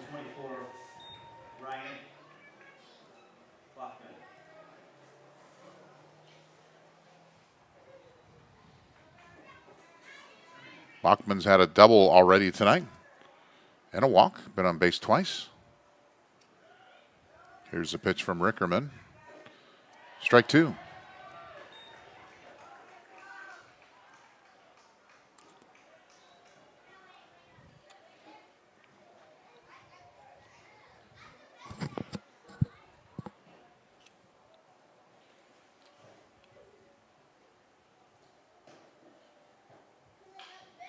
Ball hit down the third base line to Flynn. He'll grab it, go across the diamond to Wilson. And Bachman is out for the first out of the inning. Now batting number 12, Gabe Springer. Gabe Springer, the shortstop. He's grounded out. He's struck out.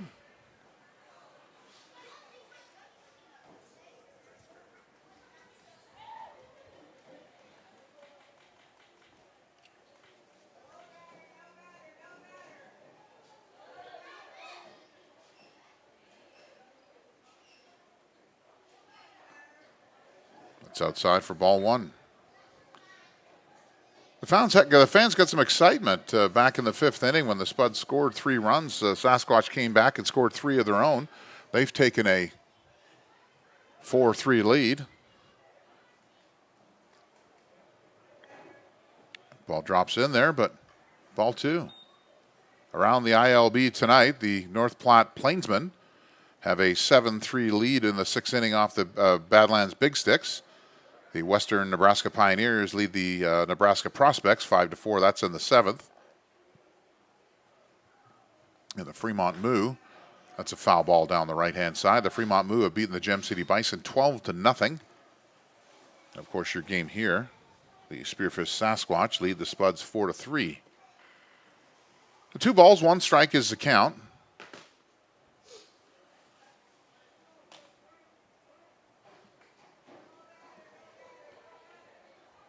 Here's the pitch from Rickerman. That's a strike. Clay had a bit of a tough time in Casper. Came in for an inning, had a couple hits, working on some stuff. Again, that was his first outing since joining the Spuds last week. He's come back this week to really do his job here, coming off out of the bullpen. That ball's bounced in there for ball number 3. That's a tough job to come out of the bullpen. You got to be ready to throw strikes right off the get-go, and Rickerman's done that here lately. Full count. Springer the batter. Strike 3.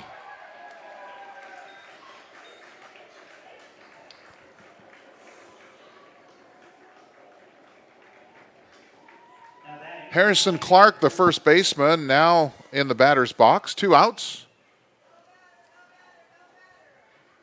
Right-handed pitcher against a right-handed batter is what's going to make a pitcher like Rickerman successful. Here's his first pitch. That ball's outside. Does not catch the corner. That'll be ball number 1. Especially with somebody that throws a ball that moves from right to left, as Rickerman does. You don't want that coming into a left-handed hitter, but you do want it going away from a right-handed hitter. And here's Harrison Clark. It's a nice pitch for strike 1. Found that outside corner. Clark asking, saying, where was it? But it was a strike. 1-1 the count, 2 outs. We're in the top of the 7th, folks. Here's the pitch from Rickerman. Check swing. Didn't think he went. He did.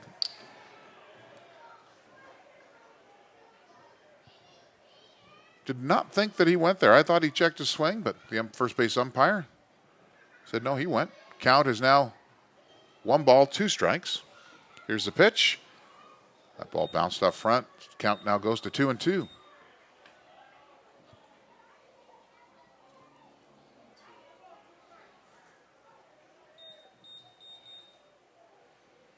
Two balls, 2 strikes is the count.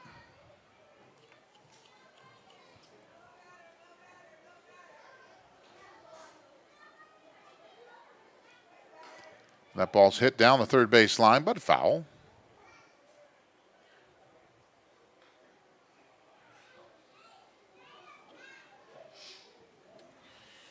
Clark talking to the on-deck circle batter Hoyland about where that pitch goes, but saying, hey, man, that ball's down.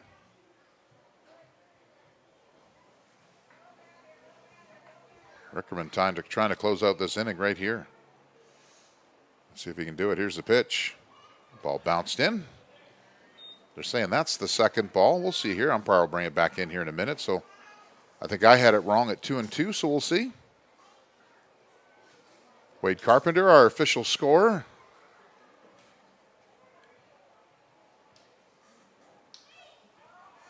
Umpire's not helping us out. Well, it's either 2-2 or 3-2. That's a foul ball, so we won't find out right now. Nice at bat for Harrison Clark. We've seen a couple times this week. 2 out. Rickerman in relief of Torres. 2 balls, 2 strikes. Wade is right again. Big smile over there. Here's the pitch from Rickerman. Struck him out. Throw down to first base. Wilson will step on the bag, and that'll be it. 3 out, 3 down. Rickerman does a great job. Let's see if the Spuds can put something on the board here in the bottom of the 7th. Time to stand up and stretch those legs out, folks. We'll be right back with more right after this.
Well, the 7th inning stretch is over. Lucas Danielwicks will lead off for the Spuds.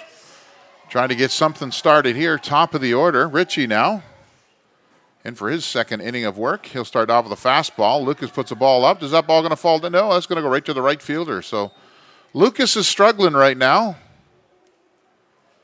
Couple first pitch. In fact, he's done that a couple times. First pitch fastballs that he's popped out. So he's usually generating some excitement on the base, but he'll turn things around. Dano's going to be just fine. Chase Burke now the batter. Center fielder. Put a double off the wall last time up. See if he can get back on base. And it's a pop-up. 2 pitches, 2 outs.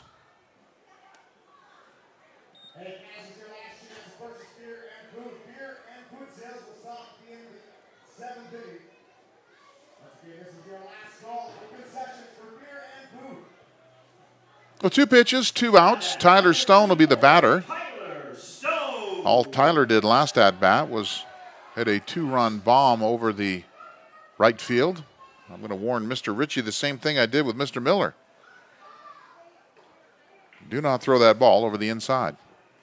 But he does throw a strike over the outside.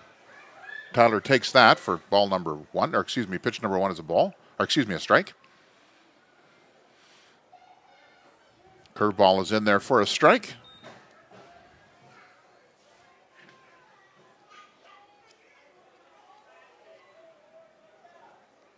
So Sasquatch lead 4-3.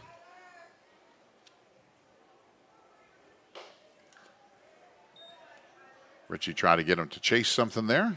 No activity down in the Sasquatch bullpen. Ritchie's doing a good job.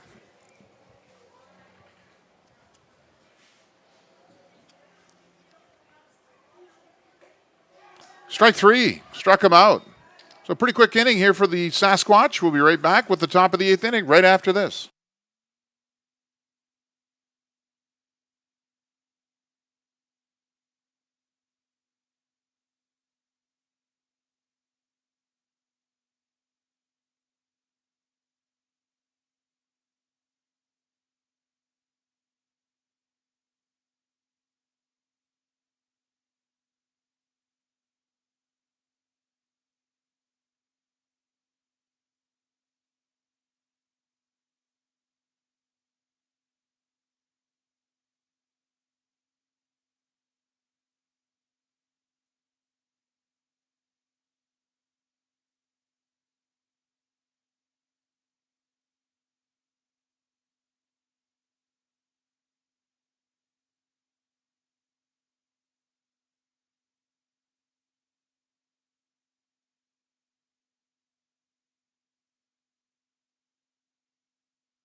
Top of the 8th, we thought you'd let you sit through and see what's happening here at Wolf Field. Hoyland will be the batter. He'll lead things off, the right fielder for the Sasquatch. Rickerson in for his second inning.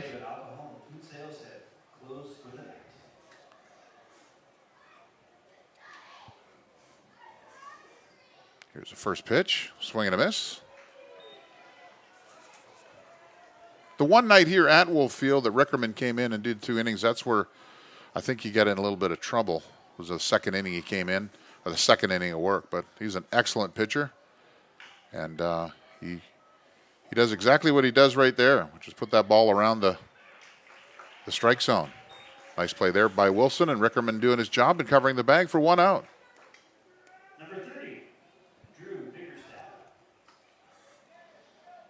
So Pickerstaff now the batter, the catcher.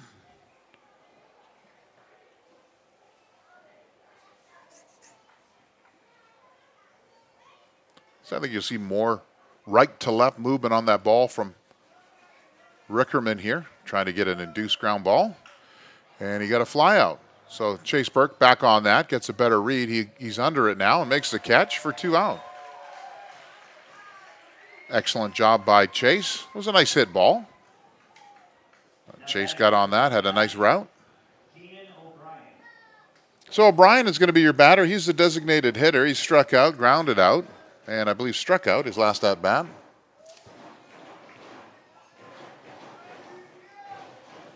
Flew out actually to the left fielder. 0-2, the crowd getting into it right now. Here's the pitch from Rickerman. That falls in there for a strike.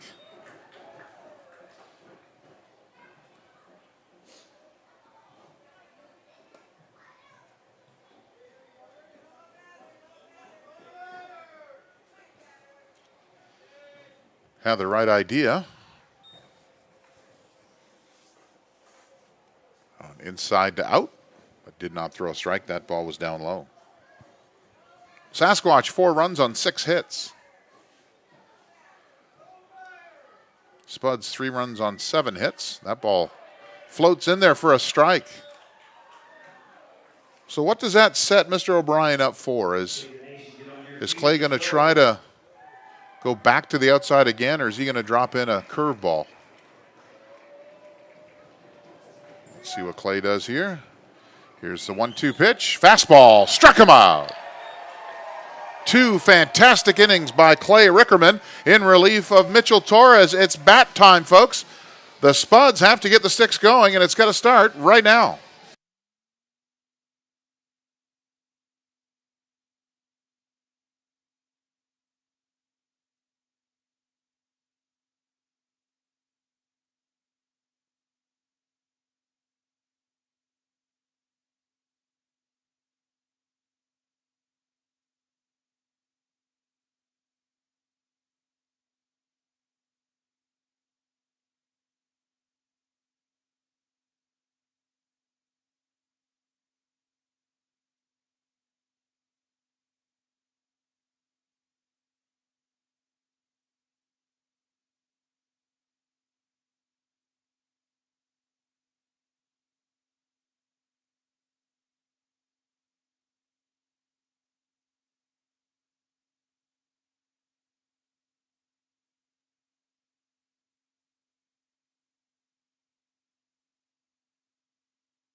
So if you're curious as to what Simplot is, Simplot, they are potatoes in the state of Idaho. These guys are world distributors of the best potatoes in the world. Peyton Flynn will lead things off for the Spuds. Richie's still in the ball game. Nothing happening in the Sasquatch bullpen. They're going to ride him the rest of the night. Here's Flynn. First pitch is down low for ball 1. Flynn has had himself the last couple games with a home run and a double tonight. His big key and his big job right now is to get on base. Do whatever you have to do to get on base. Fouled that back for strike one.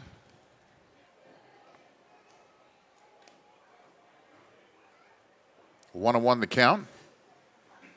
Richie's been excellent out of the bullpen tonight.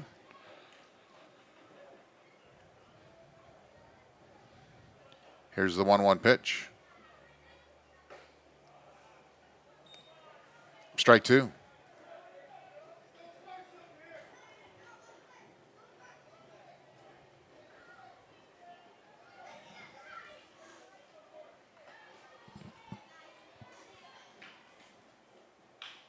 That ball bounced on the left side of the infield. Long toss across. Is it going to bounce? Yes, it pulls him off the bag. Oh! He was off the bag by 2 feet. The home plate umpire's got to make a call here. That throw was way off line.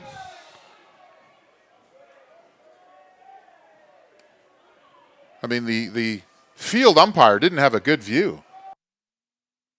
But it was quite easy to see when he made that play. He was off the bag by a good foot. Now, these umpires have been great all week, and we haven't had any yelling and screaming or anything from the dugout. So these guys will talk it over, and whatever they go with, that's what it's going to be. So from that point of view, that's the call the umpire made. So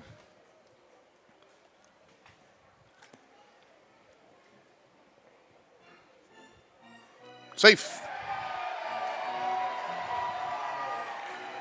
Now the Sasquatch coach is upset.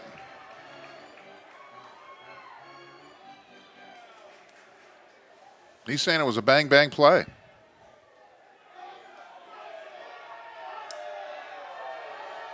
Now he's got to be frustrated. He's just been tossed from the game. They had a tough call last night. He can't go going back over the umpire now. That's a no-no. He's been tossed. He's got to go. Understandably so. He's had a couple tough calls in the last couple games here. The run last night where he left early. Now he's talking to the home plate umpire. Throws his hat down on the ground. And I'll tell you right now, he's just working for his boys is what he's doing. He felt that was not a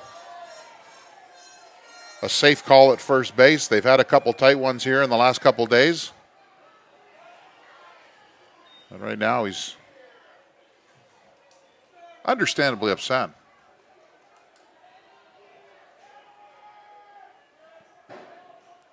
So nobody out. We're in the bottom of the 8th. Peyton Flynn on first base. Not sure if we're going to see a pinch runner here. Maybe get some speed over there, but Flynn can run. He's not slow by any means. So he is going to make an adjustment here. He's going to bring in a pinch runner. Gabe Garrett, I think, is going to come in to pinch run. That'll move Baracani over to third base, I believe, and put Garrett in at shortstop. Now pinch running, number 15, Gabe Garrett. Not sure if Gabe is a speedster by trade, but Gabe can run the bases. The Florida Tech student. Fans getting into it a little bit right now, and rightfully so. Now batting, number 28. And the Sasquatch leading 4-3. Not sure if they're going to call that a base hit or what they're going to call that. But right now, coach is talking about what he wants to do. He's getting with Gabe Garrett right now, and he's got a little sleeve they put on, they wear, that tells them exactly what they're doing. As Coach Inigus will give him a number, and there it is right there. Things have changed, folks. Remember before, you used to go the ear to the chin to the nose to the hat. Well, the Houston Astros used to love that. We don't have drums here in Caldwell, so it's tough to steal them. But sun is now a problem. You can see Harrison Clark at first base is not only has his glove up, but he's blocking the sun coming in. And let's just see if And Gabe Garrett takes off. This is going to be a close play at second base, and they got him. They threw him out. First pitch, threw him out.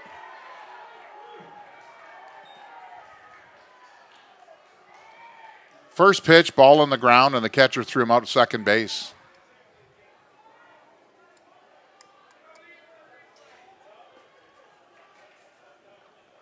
So I'm thinking that was a ball. That ball was down in the ground. I don't know what was not a strike. So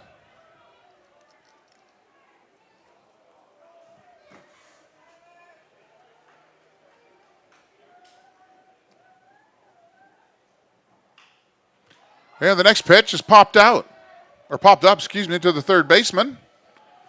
So just like that. 2 out. Now batting number 30, Cole Wilson.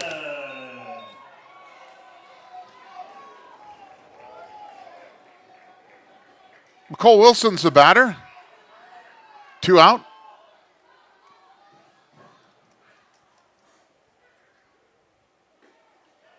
Pitch is outside, ball 1.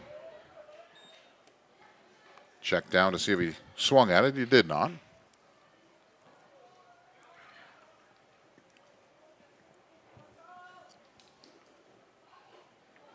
Swings through that fastball for a strike. 1-1 the count.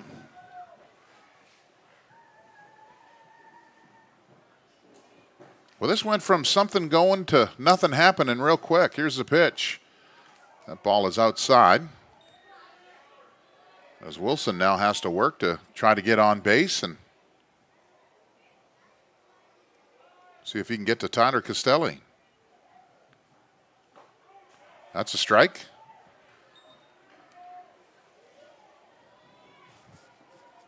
2-2 count, 2 out. Bottom of the 8th inning.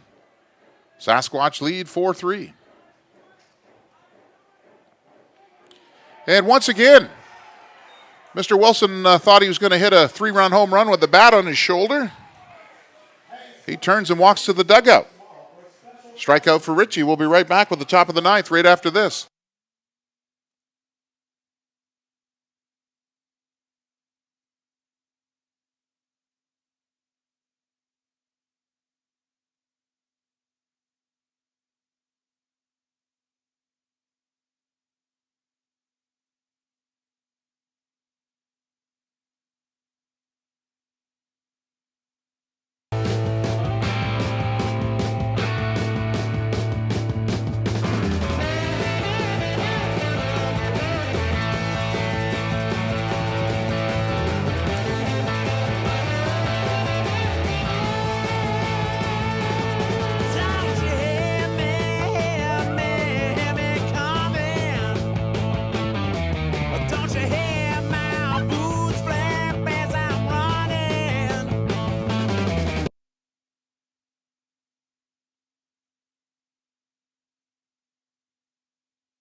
Top of the 9th. Ivan Palomino, the third baseman, will come to the plate for the Sasquatch. Rickerman back out for his 3rd inning of work. Gabe Garrett goes to third base. Baracani will stay at short. No other changes for the Spuds.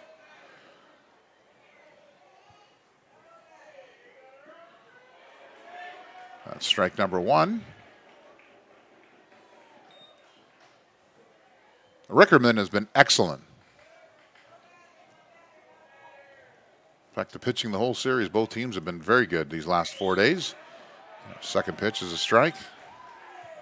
Palomino's down 0-2.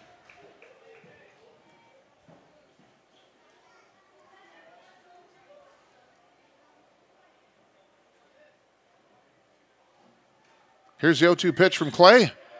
That's strike 3.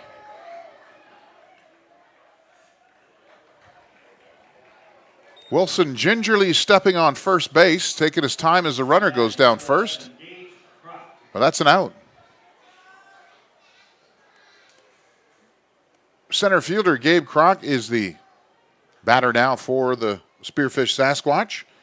It's the center fielder. First time seeing Rickerman tonight. We're in the top of the ninth. There's one out. Here's the pitch. That's strike one.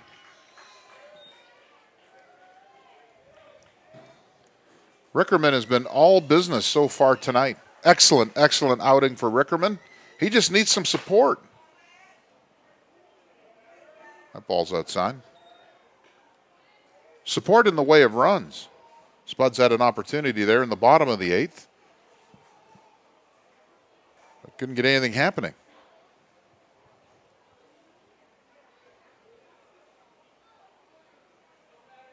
Here's the pitch. Excellent pitch from Rickerman as that ball dropped over. A swinging strike by Kroc.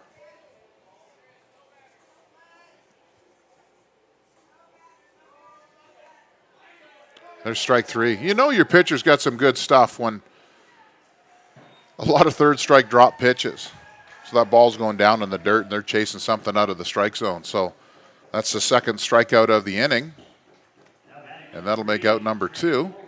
Well, that'll take us back to the top of the Spearfish Sasquatch order with Trey Vorwald, the left fielder. Right-handed batter for Rickerman. Two out. Nobody on base. We're in the top of the ninth. First pitch strike. I think the fans are ready. They're ready to jump out of their seats. They've seen a heck of a ball game back and forth. The Squatch had a 1-0 lead in the third, and then the Spuds took a 3-1 lead, then gave it right back. And here's the second pitch from Rickerman. Well, that's an 0-2 count. So are we in for some late inning heroics tonight? Let's see. Left-handed pitcher up on the Sasquatch bullpen. But Dickey hasn't caused any concern so far, so we'll see. He's just lightly tossing. And here's the third pitch that's bounced off. That's going to be a base hit unless Rickerman can turn and fire to first base and got him. What an incredible play by Rickerman. If he got him by an inch. So that's it for 9 for Spearfish. We'll go to the bottom of the ninth, folks. Hang on, buckle up. Tyler Castelli's going to lead us off and see if we can get back in this ball game. At the end of 8.5, it's Spearfish 4, the Spuds 3. We'll be right back with the bottom of the ninth right after this.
So the fans trying to get the players pumped up.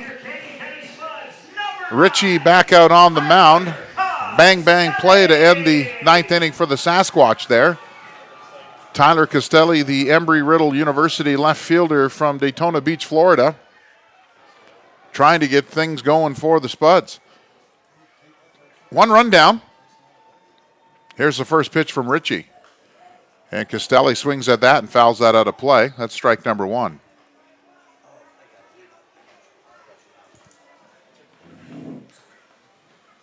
There's Richie going to work. His third inning of work. He's been excellent. That ball is up. Castelli liked it, but nothing he could have done with that. So that's a 1-1 count now.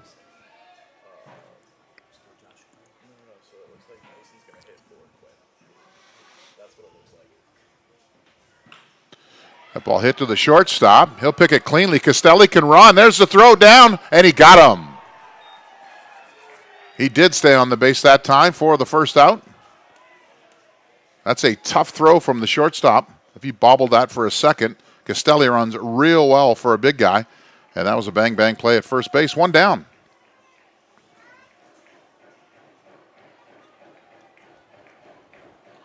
Now it's going to bring up a pinch hitter. Riker Billingsley is going to hit for Dawson Barricani. Billingsley had last night and tonight off. The center fielder from University of California, Riverside.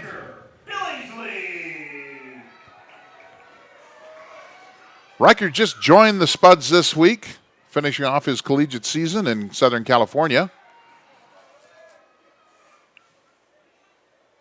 This will be his 3rd appearance for the Spuds this year. Does have some pop in his bat. Be nice to see him get that ball and go for a run. First pitch to him is outside. That's ball 1.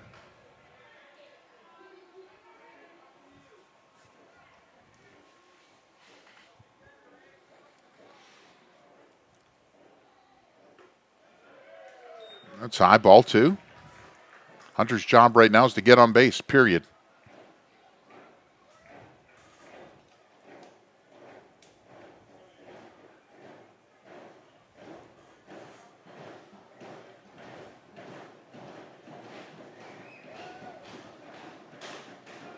Ball. No, that's a strike. That pitch was up.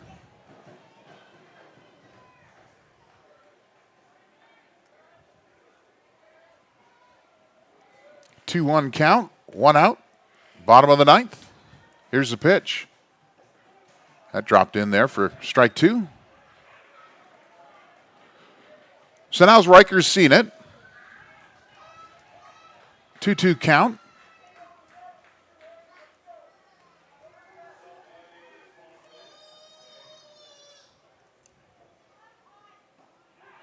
Struck him out.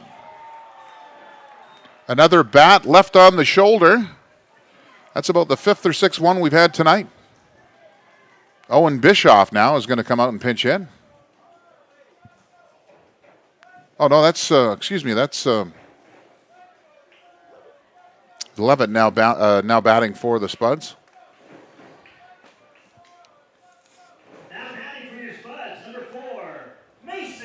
Mason Levitt from NNU, So 2 outs. Sasquatch 1 out away from the first victory in this series. We wrap up the series tomorrow at 5 o'clock. A Father's Day special. Gates open at 4. The game starts at 5 o'clock. It's a getaway day for the Sasquatch. Here's Mason Levitt. Hasn't had a bat all week. Not since Casper last week. Here's the first pitch. Swung on and fouled. Strike 1.